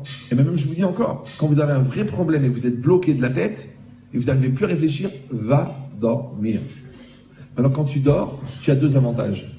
Premièrement, tu enlèves le stress. Donc, le lendemain, quand tu vas regarder à nouveau cette dette, ou ce problème avec cet enfant, ou ce problème avec ce conjoint, tu vas le regarder avec un regard reposé. Maintenant, ce qui déformait la lecture de cet événement, c'était le stress. Donc, comme tu es reposé, tu le regardes avec un autre regard. Et tu trouves la solution. Et la solution, elle est évidente, tu la vois. Tu dis, mais comment j'ai pas pu ne voir ça depuis le départ? Il y a quelques jours, il y a un gars qui m'a téléphoné. Il m'a dit, Ria, je crève, j'en peux plus. Il tient un restaurant, le gars. Il me dit, je tiens un restaurant, moi j'en peux plus du cachère, je vais mourir. Ils nous vendent le poulet à tel prix, ils nous vendent le truc à tel prix, ils nous vendent le truc à tel prix. Oh, les plans de poulet, de ça, le shawarma, on le paye truc, la dinde, on le paye. On n'en peut plus, ils nous étouffent. C'est trop cher, je peux rien gagner. Je lui dis, mais JG, jeune jbeb, tu as des gars à la cuisine? Il m'a dit, j'en ai, des Pakistanais, ils travaillent toute la journée, je leur donne 10 € de l'heure. Je dis, le Pakistanais, il sait démonter un poulet? Il me dit, oui. Je dis, combien tu payes le poulet? Il me dit, ben, je paye 4 € le kilo. Et combien tu payes le blanc de poulet? Il m'a dit, 8 € le kilo. Je dis, ben, dis à ton Pakistanais qui te vide les poulets, il te fait les blancs de poulet. Il m'a dit, mais rien, mais pourquoi t'es pas restaurateur? Mais tu m'as fait gagner 4 € par kilo. Tu te rends compte, j'ai 600 kilos par mois de poulet. Tu m'as fait gagner 600. Combien de fois? 600 fois 4 €. Mais c'est énorme. Il est payé avec l'ashgacha. Vous me suivez ou non? Pourquoi il pense pas à ça? Et pourquoi je pense à ça, moi? D'abord, c'est pas mon stress, c'est pas mon boulot. Moi, je vois une question, je réfléchis. Mon cerveau, il est libre. Donc, ça veut dire que quand tu es étranger du problème, tu réfléchis mieux que quand tu es emprisonné dans le problème. Donc, ça veut dire que pour voir clair dans la vie, il faut être assez éloigné de son problème pour comprendre comme si tu en étais proche. Ça s'appelle en français prendre du recul. Pourquoi à l'âge de 40 ans, on met tous des petites lunettes là pour pouvoir lire? Ah, tu sais. Avant, tu disais, voilà, la classe. Maintenant, excusez-moi, je suis obligé de... Tu vois, à 40 ans, tu es obligé de prendre du recul. Parce que si tu ne prends pas du recul, tu ne vas pas te rendre compte que ta fille, elle a plus 8 ans et demi. Elle a 19 ans. Et toi, tu lui dis, alors, comment tu t'habilles? C'est quoi? Qu'est-ce que tu fais? J'en ai marre! C'est quoi ce caractère? Écoute pas ta mère! Elle a 20 ans. Mais toi, tu la vois comme la petite fille de 8 ans et demi. Alors, à 40 ans, tu es obligé de prendre du recul. Même quelqu'un qui sait lire, quand tu lui mets une feuille comme ça, il n'arrive pas à lire. Alors tu dis, écoute, ta fille, c'est pas la fille qui est sur la photo, qui est accrochée là-bas sur le meuble. Ta fille, elle a grandi. Maintenant, elle a des ambitions, elle a une personnalité, elle a une vision. En plus, elle a tout le visage de sa grand-mère paternelle. Tu croyais que tu allais lui échapper. Il n'y a pas, même quand elle est morte, elle t'a dit, je reste avec vous. Je t'envoie mon visage et mon caractère. C'est comme ça. Ça s'appelle la fatalité.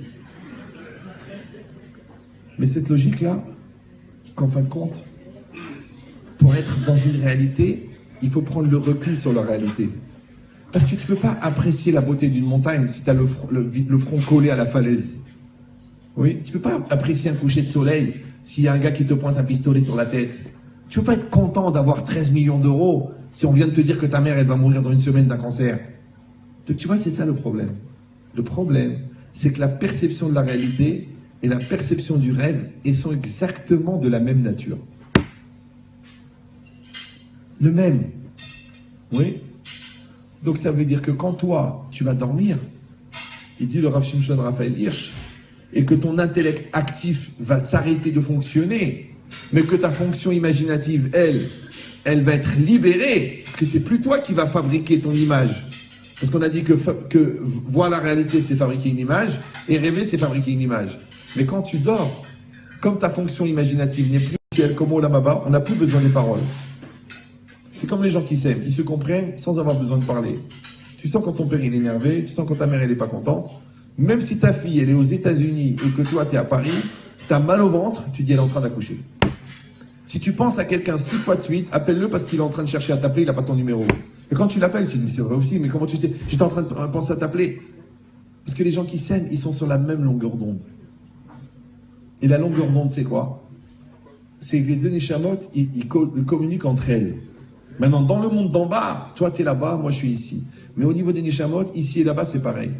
Donc si les deux Neshamot sont reliés, alors on vit la même chose au même moment, au même instant. Le contraire aussi, malheureusement. Vous me suivez ou... Ouais. Quand quelqu'un qui a de la peine, ouais, ou quand quelqu'un il n'aime pas l'autre, alors il va trouver 1 million de raisons pour expliquer pourquoi ça ne va pas. Mais pourquoi il ne dit pas les vrais mots? Dis je t'aime pas. Au lieu de dire t'es grosse, ou t'es bête, ou tu dépenses trop, ou t'as des boutons, ou t'as un gros nez, ou ta famille c'est une sale race de... Dis je t'aime pas. Ah mais c'est dur. Les gens ils n'aiment pas dire les gros mots. Je ne sais pas te dire un gros mot, dis un grand mot. Dis je t'aime pas. Mais après c'est dangereux, alors si on dit ça c'est fini. Mais non. Parce que quand tu as dit je t'aime pas, ça veut dire quoi? Ça veut dire que je t'aime pas tel que tu es, parce que j'aime la personne que tu n'es pas. Maintenant quand j'accepte que j'aime pas la personne que tu es, je vais apprendre à aimer la personne que tu es, et d'un seul coup tu vas voir que je vais t'aimer. Mais tant que je continue à aimer la personne que j'aurais voulu que tu sois, donc j'arrive pas à aimer la personne que tu es.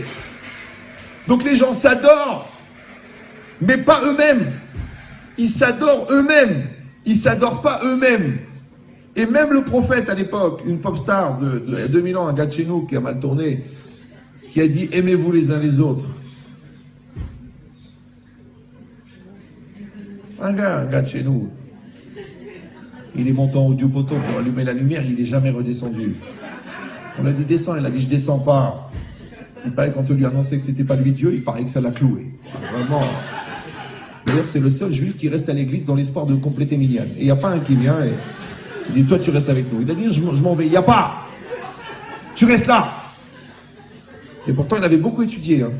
C'est marqué dans la Gemara qu'il a étudié à la Yeshiva. Mais il a tout oublié. À chaque fois, on lui disait, mais tu sais que c'est interdit. Il disait, j'ai su. Alors, et comme l'endroit de naissance influe sur la personne, alors c'est quand on voulait l'empêcher de faire des bêtises, on lui disait, mais t'es naze, arrête. Alors on l'a appelé Jésus de naze, arrête. C'est un truc incroyable. Restez calme. Et c'est très rigolo parce que ces blagues-là, je les ai fait dans un public de non-juifs, ils étaient éclatés. Et le plus éclaté, c'était le curé au premier rang.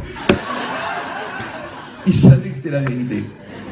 Et quand il y a des gens qui m'ont dit, mais il ne faut pas le critiquer, je ne le critique pas. D'abord, c'est un gars de chez nous, de quoi vous mêlez-vous? Les gars, ils m'ont regardé comme ça.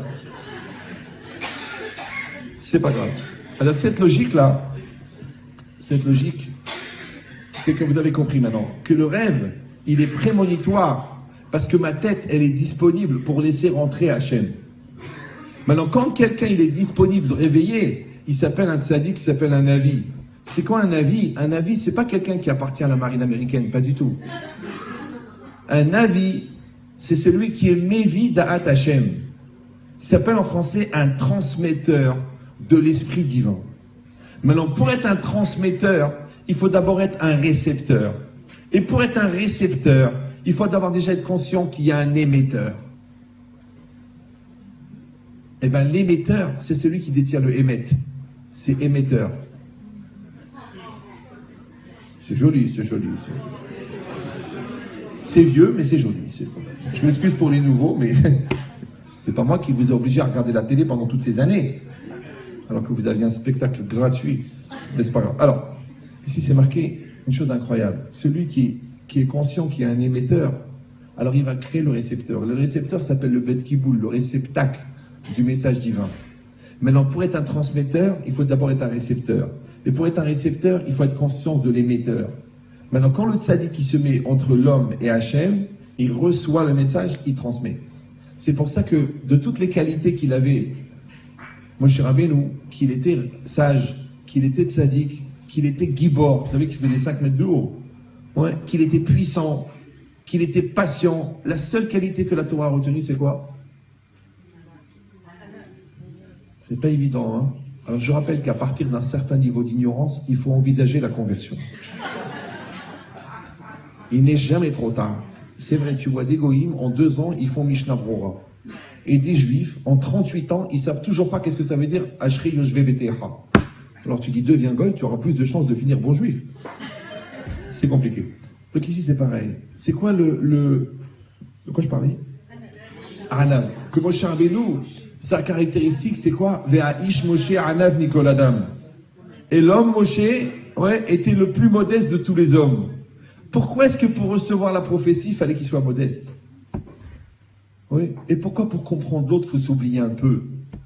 Et pourquoi pour grandir, il faut se dépasser? Et pourquoi pour aller au bout des choses, il faut enlever ses limites? Donc tu vois qu'en fait, l'école de la modestie, en fait, c'est l'école de la non-limite. Exactement le contraire de la société. Que dans la société, le gars qui est non-limite, c'est le gars qui ne pense qu'à lui, qui veut vivre que pour lui, qui est prêt à faire crever les autres pour son profit personnel, qu'après lui, il n'y a pas d'avenir, no futur. Exactement l'inverse du non-limite de la Torah. Le non-limite de la Torah, c'est que tu enlèves le moi. Le non-limite de la société, c'est que tu mets en avant le moi. Maintenant, quand toi, tu enlèves ton moi, alors ton moi ne fait plus écran. Alors tu peux recevoir toute la Torah entière. Et tu peux recevoir Akadosh Baruch Hu dans ta maison. Et tu peux faire une place pour ton conjoint. Et tu peux faire une place pour tes enfants. Tu peux même faire une place pour ton mazal. Tu peux même faire une place pour la bracha. Mais si toi, tu prends toute la place, parce que ton wam, il est trop étendu, oui, parce que tellement que tu n'as pas confiance en toi, que tu prends toute la place, tellement que tu es orgueilleux que tu prends toute la place, eh bien le monde n'existe plus, il s'arrête devant toi. Eh bien quand quelqu'un dort, de manière volontaire ou involontaire, son moi, il est un peu, on dit en français, en sommeil. Et dans cet espace-là de non-moi, Hachem, il peut envoyer un message. Quand tu te réveilles, tu te retrouves avec des images dans la tête, tu te retrouves avec un film dans la tête.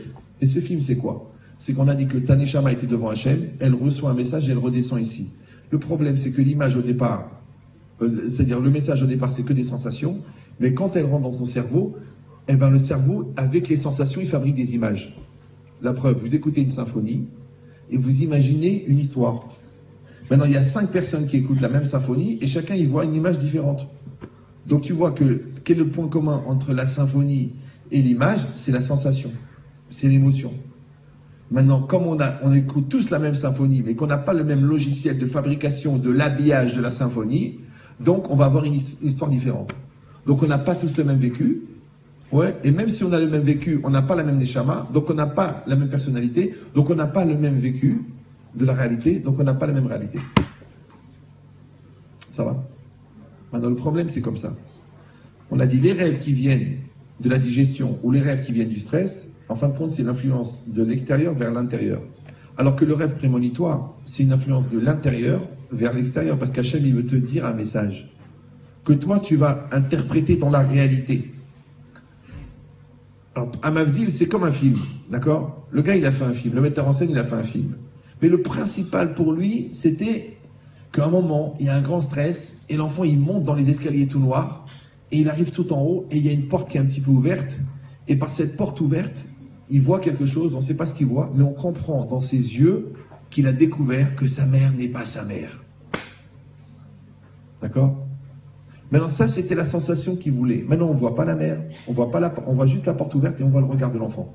Et le metteur en scène, c'est ça ce qu'il voulait. Mais comme il ne pouvait pas faire un film qui dure 1 seconde et demie, donc il fait un film de 1h30, et dedans, il met des effets spéciaux, il met de l'ambiance, il met des acteurs, il met des intrigues, il met des qualités morales, il met des... Tout ça, pourquoi? Pour que tu...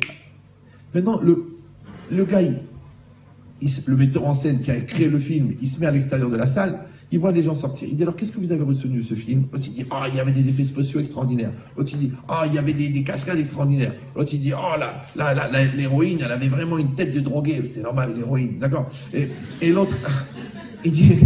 Et l'autre, il dit, ah, l'autre, il avait des muscles. Et l'autre, il avait une capacité à tuer 14 personnes avec un seul coup de poing. Et il y en a un qui vient qui dit, il a dit, c'était cette émotion qu'on a vue dans l'œil de l'enfant, qu'on a compris qu'il avait compris que sa mère n'était pas sa mère. Le gars, il dit, c'est pour ça que j'ai fait le film. Vous avez compris l'idée ou non? Ben, c'est exactement pareil. Toi, maintenant, le bon Dieu, il t'a mis un film dans la tête. Qu'est-ce que tu vas faire? Tu vas aller voir quelqu'un pour qu'il t'interprète le rêve. Mais l'interprétation du rêve, c'est quoi? C'est que c'est le bon Dieu le metteur en scène. Et toi, tu vas voir des gens pour qu'ils t'expliquent qu'est-ce que le metteur en scène, il a voulu exprimer dans le film. Et le film, c'est l'histoire que tu as rêvée. Mais il y a un vrai problème, pourquoi? Parce qu'étant donné que le message de Dieu, il était personnel à toi-même, et que chacun il a une lecture différente, parce que chacun a un logiciel différent, parce que chacun a une personnalité différente, et chacun a ce qu'on appelle Netiat Neshama, il a une tendance de l'âme qui est différente. Donc comment quelqu'un extérieur à moi, il peut interpréter un message que Dieu m'a envoyé à moi? Premièrement. Deuxièmement, question plus violente, c'est que non seulement ça, mais la Gemara dit le rêve dépend de la bouche. Traduction, le rêve dépend de l'interprétation qu'on donne au rêve. Alors là, vous dites, je comprends plus rien. Moi, j'ai reçu un message de l'intérieur. C'est que le bon Dieu là-bas, il m'a dit un message à moi. Maintenant, ce message, je le prends, je le donne en réalité. Maintenant, un kidam, ouais, un monsieur comme ça, il me dit une interprétation. Et lui, il influence ma réalité. Mais je ne comprends pas. Si la prophétie, c'est quoi un prophète? C'est pas un professionnel de la teuf. Non. Le prophète, c'est celui qui peut projeter le futur dans le présent. C'est ça un prophète, non? Donc maintenant, si moi je suis là, je vois à 10 mètres. Je dis, tiens, je vois quelqu'un qui sort de la maison. Mais si le gars il est à 100 mètres, je ne le vois pas. Alors qu'est-ce que je fais? Je monte dans une échelle, en haut d'une échelle de 30 mètres. Et là, je vois le gars qui sort de la maison, que je ne voyais pas quand j'étais en bas. Maintenant, si moi je suis en bas et un gars il est sur l'échelle de 30 mètres, et je lui dis, Geneviève, que vois-tu? Et le gars il voit. Ce que lui il voit, c'est ce que je ne vois pas. Et bien celui qui interprète le rêve, c'est quelqu'un qui voit une chose que moi je ne vois pas. D'accord? Maintenant, une question qui est importante. Ce qu'il voit, c'est une situation qui est singulière ou qui est plurielle? Regardez. Le présent, c'est singulier ou pluriel? Là, par exemple, on est là dans notre salle, je suis en train de parler, vous êtes en train de écouter. Là, vous la voyez la situation là? Oui, non? D'accord. C'est une situation qui est singulière. On n'est pas au milieu de la jungle, on n'est pas au bord de la plage, on n'est pas au bord d'une montagne, on est dans une salle à Lyon en train de donner un cours avec des gens qui écoutent et un gars qui parle. Ça va? Donc la situation, elle est singulière. Et singulière, elle est au singulier. Ça va. Maintenant, la Gemara dans Brachot, elle dit une chose incroyable. Il y avait un Rav qui s'appelait Rav Ban-A. Il a rêvé d'un rêve. Il a été voir 24 personnes qui interprétaient les rêves. Et les 24 lui ont donné une interprétation différente du rêve. Et les 24 interprétations se sont réalisées.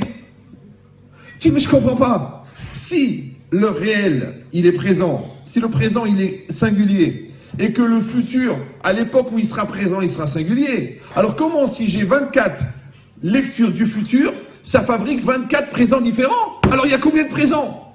Parce que vous avez compris que, étant donné que le présent n'est que le passé du futur,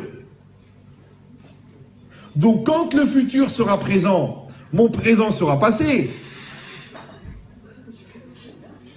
Ça va? Non, n'espérez pas pouvoir répéter. Essayez de suivre, c'est déjà pas mal. Oui? Donc je répète. Si maintenant que mon présent il est présent, donc mon futur il est futur. Le jour où mon futur sera présent, mon présent sera... Blaina. Kolakavod, les Lyonnais, Kolakavod. Même les Toulousains, Kolakavod, ouais. Mais qu'est-ce qui est marqué ici?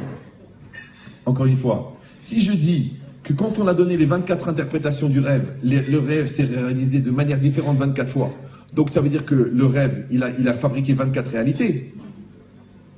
Donc ça veut dire que le futur est pluriel.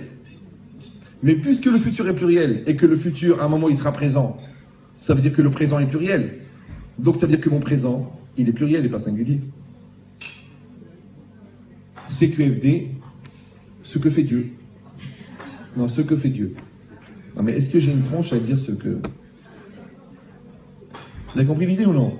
C'est très très important. Ça veut dire que quand vous avez une famille, vous croyez qu'il y a une famille, c'est faux.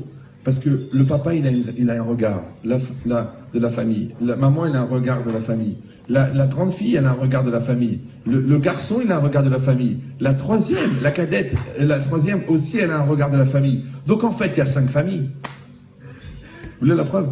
Quand quelqu'un il meurt à 120 ans, ouais, et que la famille elle se réunit, et chacun il raconte, tu sais comment il était, tu dis à la fin, tu dis mais je le connaissais pas. Pourtant c'était juste ton père. Alors si déjà les gens proches tu les connais pas, comment tu crois que tu connais les gens loin, par exemple ceux que tu as épousés? Ou leur mère, qui est encore plus éloignée. J'ai rien contre les belles-mères. Hein. Mais les blagues sur les beaux-pères font rigoler personne. J'ai essayé, personne rigole, ils me regarde comme ça, genre où est-ce qu'ils vont en venir. Alors que les belles-mères, c'est très intéressant parce que même les belles-mères elles-mêmes rigolent des blagues sur les belles-mères. C'est un peu comme les blagues sur les mecs nazis. Non. Alors, donc qu'est-ce qui est marqué ici? Ici, c'est marqué une chose extraordinaire. C'est marqué que l'interprétation du rêve, c'est-à-dire la réalisation du rêve, elle dépend de l'interprétation. Mais je dis, mais comment c'est possible? Puisque le rêve, c'est un message que Dieu m'a donné à moi. Comment quelqu'un qui est étranger à moi, il va me donner une lecture de mon rêve à moi, et mon rêve, il va se réaliser selon sa bouche à lui?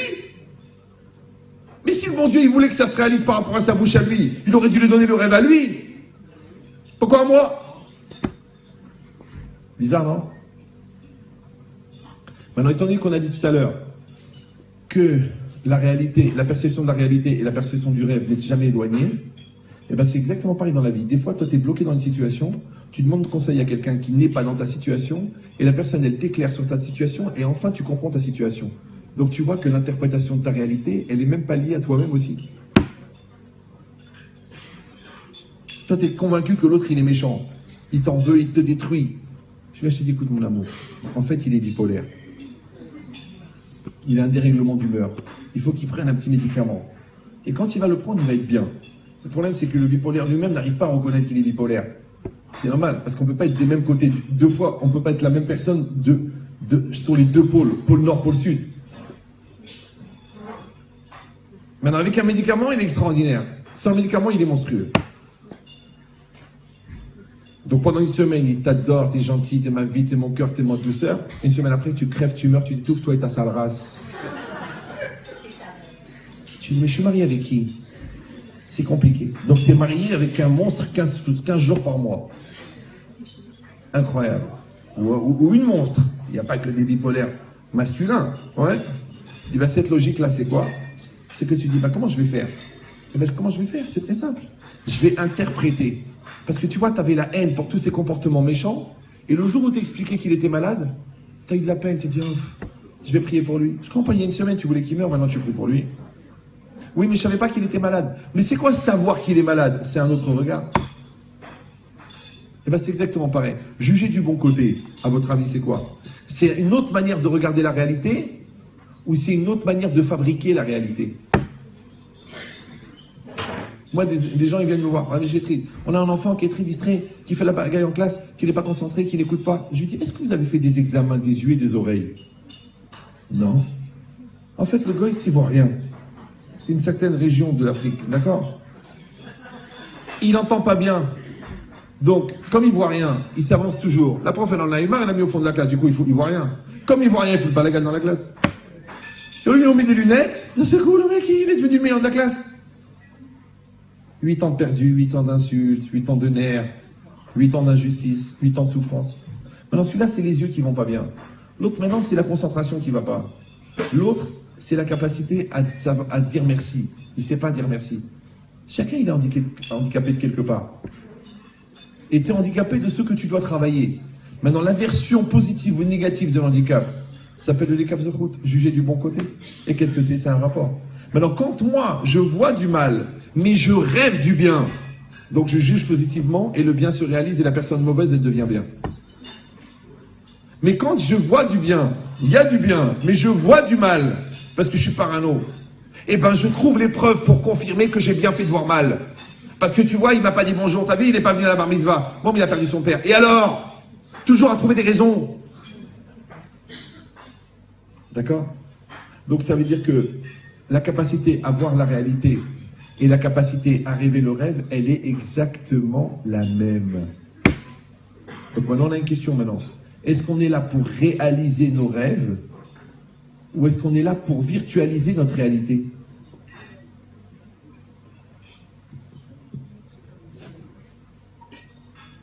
Vous savez qu'ils ont dit que 87% des Français qui suivent un feuilleton de manière régulière font un transfert psychologique entre le feuilleton et leur vie. Donc quand ils regardent le feuilleton américain, ils ont de la peine de voir cette vedette qui est en train de mourir et ils ont la larme à l'œil et quand ils rentrent à la cuisine et ils voient leur femme en train de pleurer, ils lui disent mais tu arrêtes ton cinéma.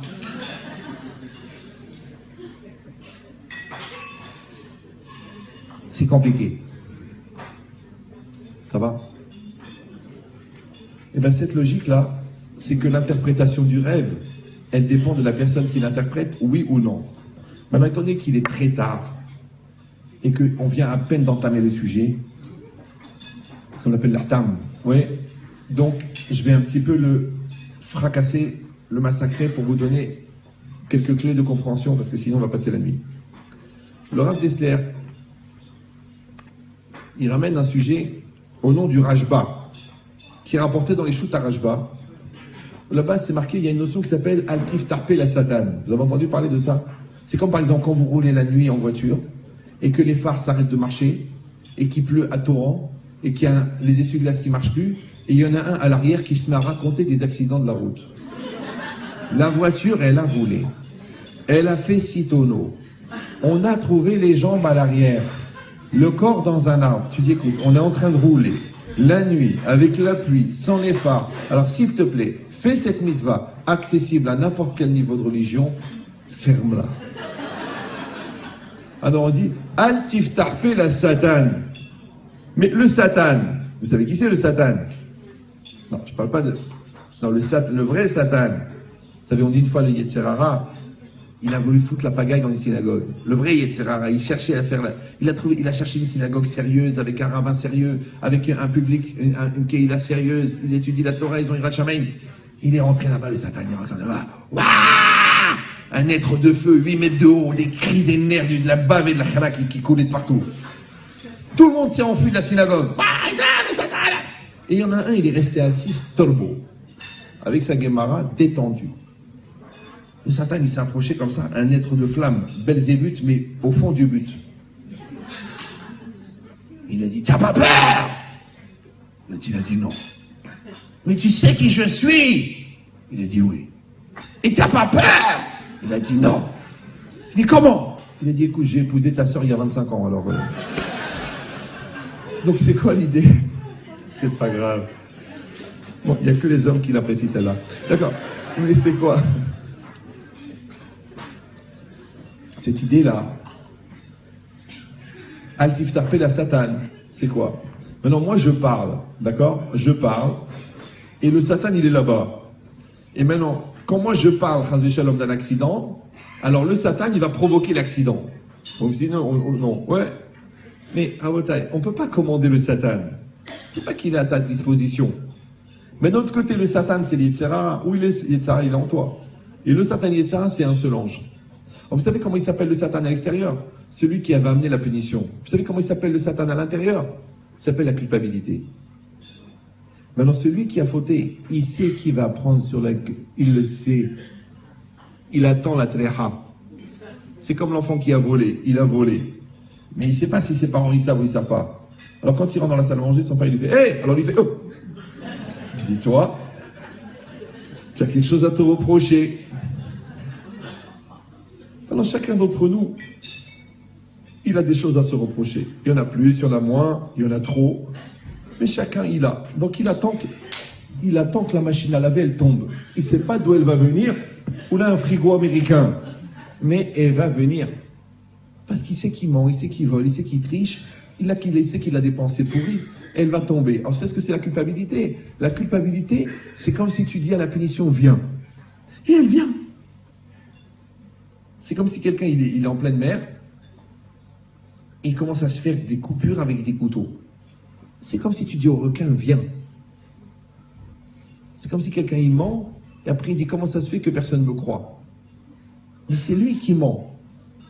Alors personne ne le croit. C'est comme si quelqu'un, il emprunte, il ne rend jamais l'argent. Après il dit, comment ça se fait que personne ne veut me prêter à Villeurbanne? Change de continent.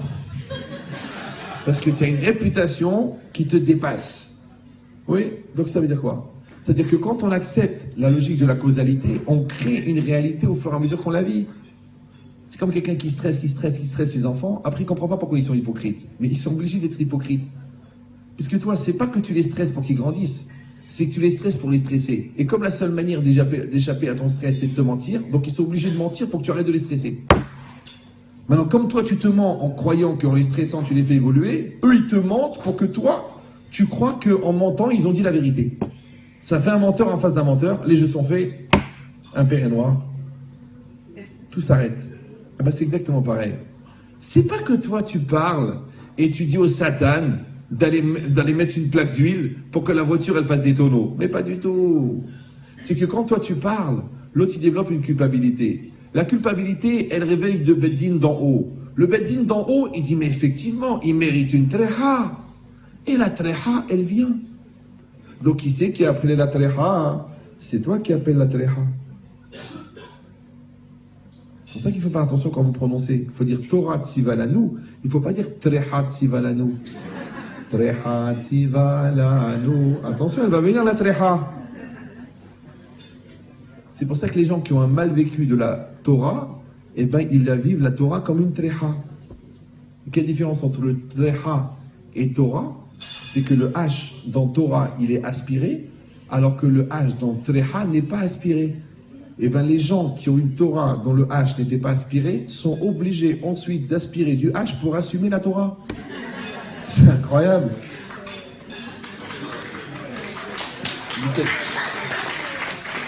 Non, j'ai vu des gens, les gens ils me disent, écoutez, j'ai fait tchouva. Je dis, mais encore, tu fumes des joints. Il dit, je fume des joints, mais l'irvot Shabbat. Avant c'était comme ça, maintenant c'est l'irvot Shabbat. Mais il continue à fumer des joints. Taille l'habit ne fait pas le hassid et le chapeau ne fait pas le haham. D'ailleurs, on le dit bien, tu lui fais porter le chapeau. Donc l'idée, c'est quoi ici? Ici, c'est très important. Que quand on dit que le rêve, il dépend de l'interprétation, il dit le Rav Dessler, à partir de ce rajba, que j'ai pas le temps de développer parce qu'il est tard, il dit, c'est pas que la personne, quand elle raconte le rêve, elle explique le rêve, alors c'est que le rêve va s'appliquer selon l'interprétation. C'est que lui, il a donné une version du rêve. Lui, il a donné une lecture du rêve. Mais toi, tu as été maskim avec cette interprétation. Toi, tu as dit Amen.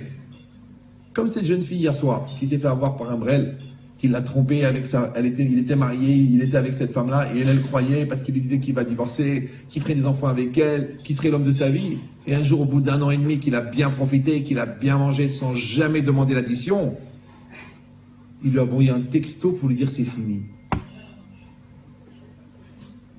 Elle m'a dit, mais Rav Ben Chetri, je vais mourir. Mais comment un texto? J'ai donné ma vie, j'ai donné mon corps, j'ai donné ma jeunesse, je l'ai accueilli chez moi, je l'ai tout fait. Il m'envoie un texto pour me dire c'est fini. Je dis, mais vous devez être contente. Je dis, mais pourquoi? Vous êtes fou, quoi? Vous êtes comme lui. Je dis, mais non, c'est la première fois de sa vie qu'il a été vrai.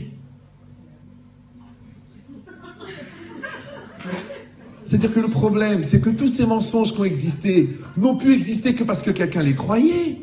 C'est qu'est-ce qu'il a dit Chirac? Vous avez connu Chirac, non? Non? Chirac, un gars de Corrèze. Chirac, c'est un homme politique. Écoutez la phrase, elle est violente. Il a dit, les promesses n'engagent que ceux qui y croient. Ziana. Je sais pas. Vous me suivez ou non? C'est que l'homme politique qui promet quelque chose, c'est normal, il va être élu.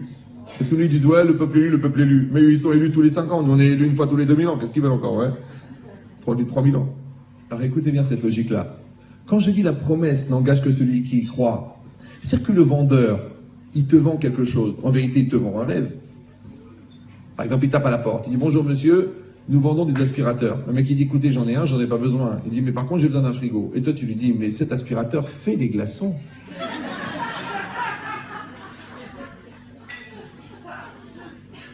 Tu lui vends du rêve. Ça va? Tu lui vends du rêve. Mais toi, quand tu dragues, tu vends du rêve à l'autre. Par exemple, tu lui as fait croire que tu étais américain. Mais en fait, c'est une question de prononciation, parce qu'en fait, tu es un marocain.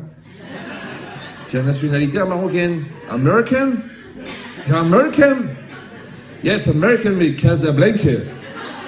Casablanca, Pennsylvanie. Pennsylvanie. Ça fait de la Pennsylvanie, oui. C'est ça l'idée. C'est que tu vois, tu crois que le menteur, il est menteur. Mais comme le menteur, il est menteur, toi, tu es menteuse de croire au menteur. Parce que toi, tu t'es menti à toi-même, alors que tu as vu qu'il y avait des incohérences. Et lui, il t'a menti parce qu'il a vu que tu étais prête à absorber ce genre de lourdeur. Alors, qui c'est qui ment à qui?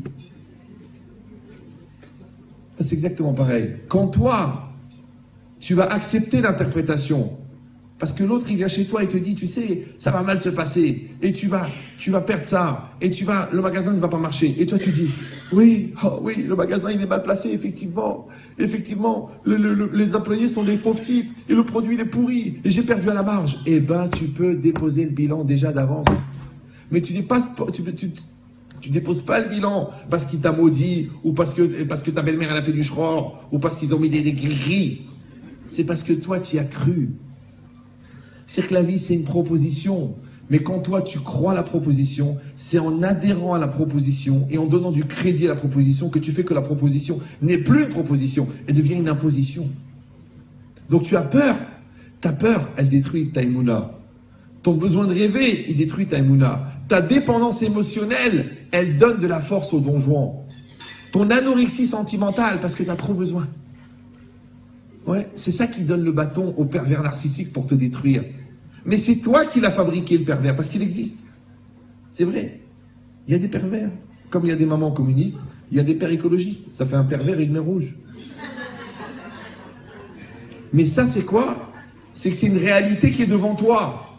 Maintenant, si tu vas me dire, alors c'est encore ma faute. C'est toujours ma faute. Voilà, vous me remettez encore la chose sur moi. Mais, vous parlez français ou non?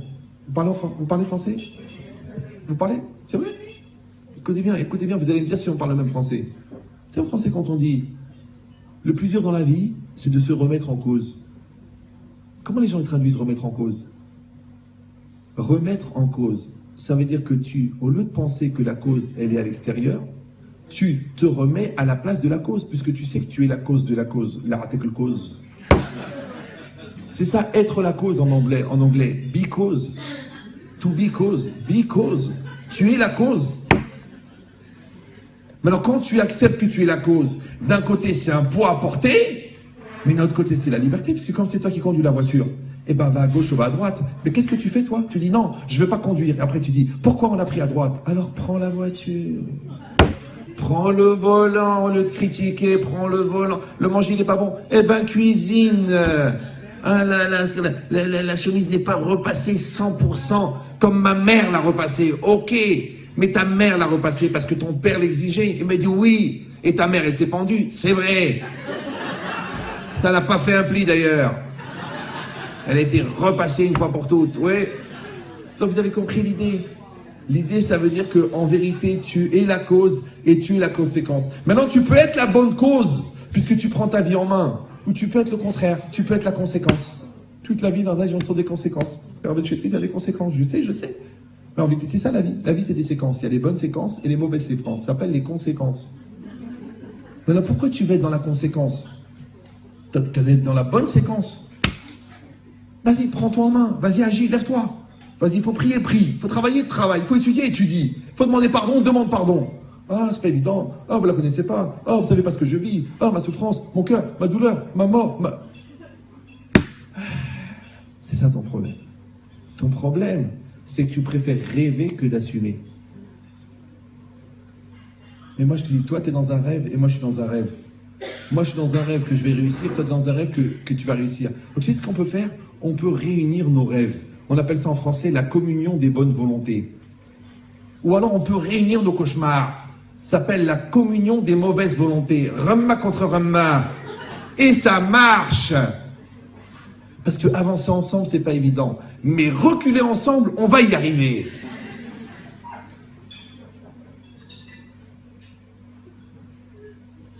Donc ça veut dire quoi? C'est que quand on dit que le rêve, il dépend de l'interprétation, c'est pas le rêve lui-même, c'est la lecture que tu as du rêve. Or c'est quoi le rêve? Le rêve, c'est une proposition. Eh bien, toute la vie, c'est une proposition. Tu vois, tu proposes à tes enfants une bonne éducation. Maintenant, s'ils veulent être des voyous, ils le seront. Et toi, tu proposes à ton mari le dialogue. Et s'il veut être jeune, il le sera. Et soit tu proposes à ta femme d'évoluer dans la religion. Elle te dit non, je veux pas. Eh bien, elle le fera. Toute la vie, c'est comme ça. La vie, c'est une proposition. Maintenant, la proposition, elle n'existe dans la réalité qu'en fonction de la lecture que tu en as. Maintenant, des fois, nous, on refuse la proposition de l'autre.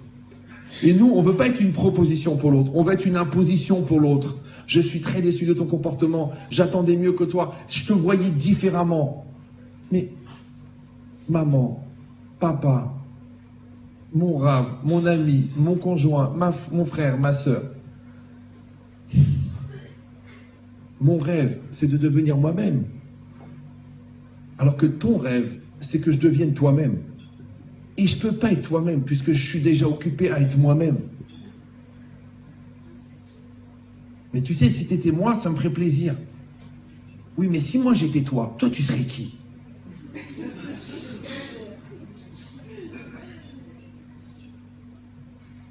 Vous me suivez? Donc moi, je vais t'accompagner dans tes rêves. Donc tes rêves, je vais les interpréter de manière positive. C'est bien, je t'accompagne. On sera toujours avec toi, mon fils. Eh ben, tu veux faire ce business, ma femme? Je suis là. Toi, mon mari, je te donne des forces. Tu veux étudier à plein temps? Je vais être avec toi. Tu veux étudier à mi-temps? Je vais t'aider. Je suis là pour toi. Moi aussi, je suis là pour toi, mon amour. Qu'est-ce que tu veux? Tu veux qu'on aille aux Bahamas? Viens, on y va. Ah, ça coûte cher. C'est pas grave. Du moment que tu es souriante, tout ira bien.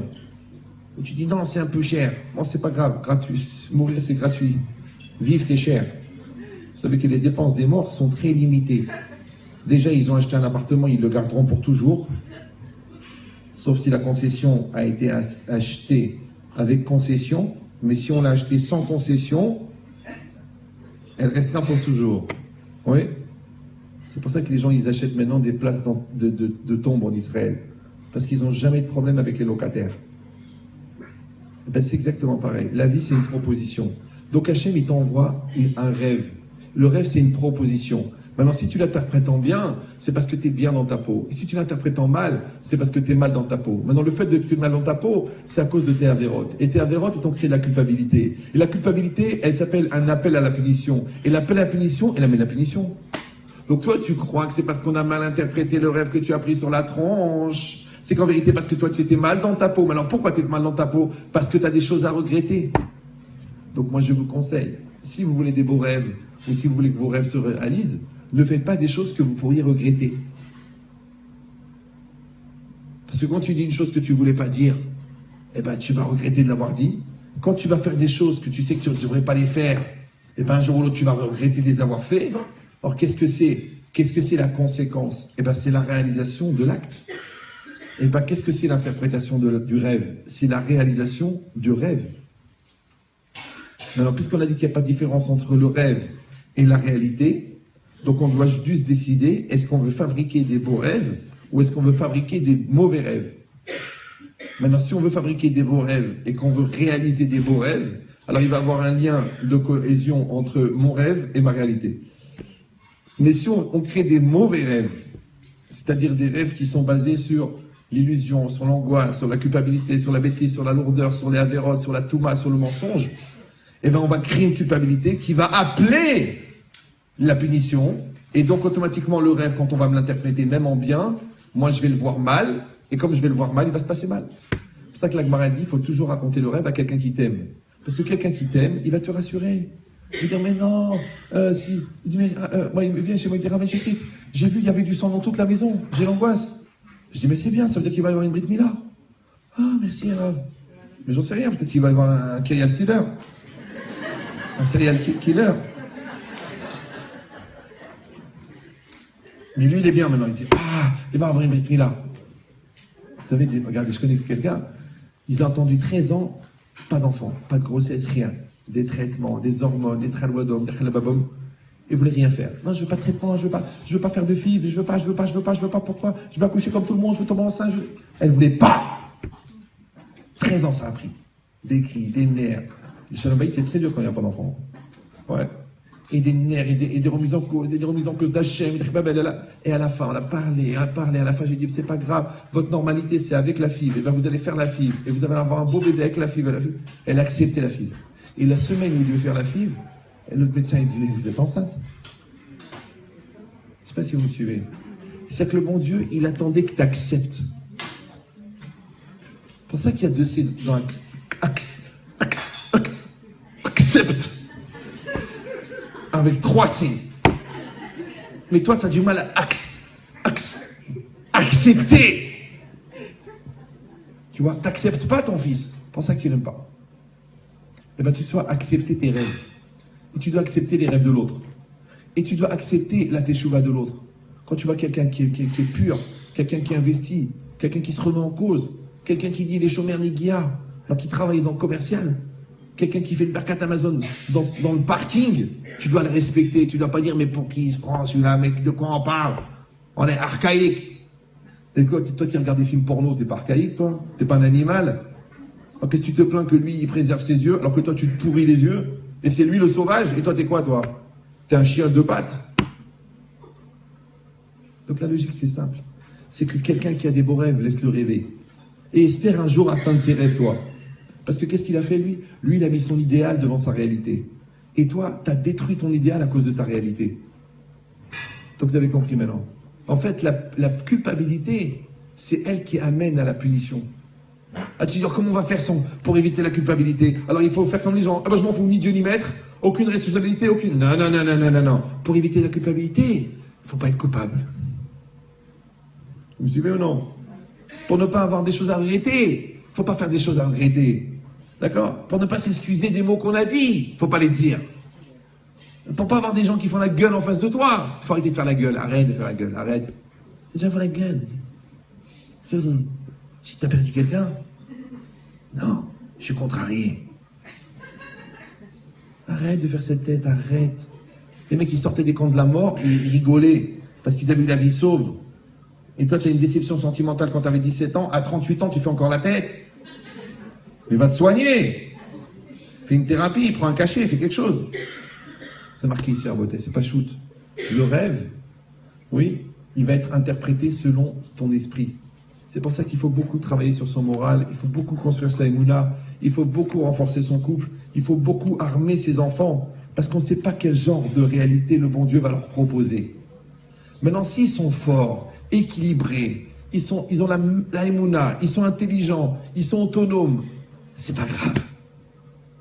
Même si eux, non. Mais s'ils sont lourds, fragiles, angoissés, complexés, mal dans leur tête, marre dans leur peau, et non-croyants, il faut leur donner un kaddish en phonétique, parce qu'ils vont en avoir besoin. Puisqu'ils ne savent pas lire. Au Kramotaï, c'est pas shoot. Akadosh Baruch Hu, il veut qu'on rêve. Il veut, ouais. Et c'est ça un idéaliste, c'est quelqu'un qui rêve. Par contre, celui qui est réaliste, c'est pas quelqu'un qui voit la réalité, c'est quelqu'un qui est enfermé dans la réalité. Alors après, il trouve que la réalité, elle est lourde, la réalité, elle est vide, la réalité, elle est routinière. Tu sais pourquoi? Parce qu'il n'est pas idéaliste. Maintenant, donc ça veut dire qu'il faut avoir des rêves, il faut croire dans ses rêves. Et tout le peuple d'Israël, si vous regardez bien, c'est un peuple qui rêve. Maintenant, comment il s'appelle le rêve d'Israël? Il s'appelle l'espoir. Alors pourquoi on a survécu alors que des civilisations entières de millions de gens ils sont morts? Vous vous rendez compte que les Incas, il ne reste même pas un cas. Les Macédoniens, il reste une salade. Alors que la Macédoine, à l'époque, c'était... Ouais. Les Crétois, il ne reste rien. Une petite ville à la frontière de Paris, Créteil, il n'y a plus rien. Il n'y a plus rien. D'accord? Et Am Israël est toujours là. Au grand désespoir de tous les antisémites, on est toujours là. Am Israël Haït, ça les énerve. Ils nous ont massacrés, ils nous ont tués, ils nous ont insultés, ils nous ont maudits, ils nous ont mis dans des ghettos, ils nous ont fait porter des chapeaux jaunes sur la tête, des étoiles jaunes sur le corps, ils nous ont tatoués, ils nous ont massacrés, brûlés, ils ont pris notre peau pour faire des abat-jours, ils ont pris notre graisse pour faire des savons, ils ont pris nos cheveux pour faire des matelas, et ils n'arrivent pas à se débarrasser de nous.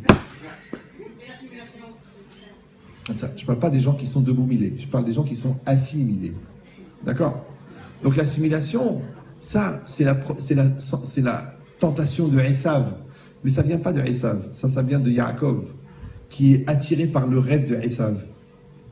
Parce que quand un Yaakov, il n'est pas bien dans son identité, alors il fait un transfert identitaire. Et il croit que s'il se mélange avec le troupeau, il sera le roi des zèbres. Ce qui est une grave erreur, puisque tout le monde sait que c'est pas en peignant en noir qu'on enlève les rayures. Mais dans cette logique-là, vous avez compris que chacun d'entre nous, il a des rêves, il a raison d'avoir des rêves. C'est normal. Et bien ces rêves-là, quand on est enfant, on les accompagne, en parents, on accompagne le rêve de nos enfants, et après, on les entretient quand on est adolescent pour pas qu'ils deviennent la crise d'adolescence, et ensuite, on les rend dans la réalité et on fait rêver. Maintenant, quand tu fais rêver un client, c'est honnête. Si tu lui vends vraiment le produit que tu l'as fait rêver.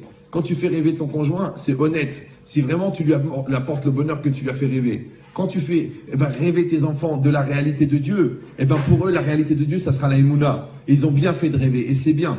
Donc on souhaite, Bézant Hachem, que Hachem, il nous donne des beaux rêves, ouais, et pas des rêves de Halomot ou des rêves comme aujourd'hui. Maintenant, ils vont fêter bientôt la négation de Dieu. Noël. Ce qui est une illusion, ouais. Donc on fait le contraire. Il faut taper sur la table. Il faut être fier de son judaïsme. N'ayez pas peur. Soyez à 100%. Vous dites, je mange kasher, je fais Shabbat, je ne travaille pas le Yom Tov, je prends du temps pour la prière, je m'arrête pour faire mincha. N'ayez pas peur d'assumer votre rêve. Maintenant, quand nous, on assume notre rêve, eux, ils ont peur de notre rêve. Mais quand nous, on détruit notre rêve, ou on se fourvoie dans notre rêve, alors eux, ils rêvent qu'ils vont nous détruire. Azakobawa.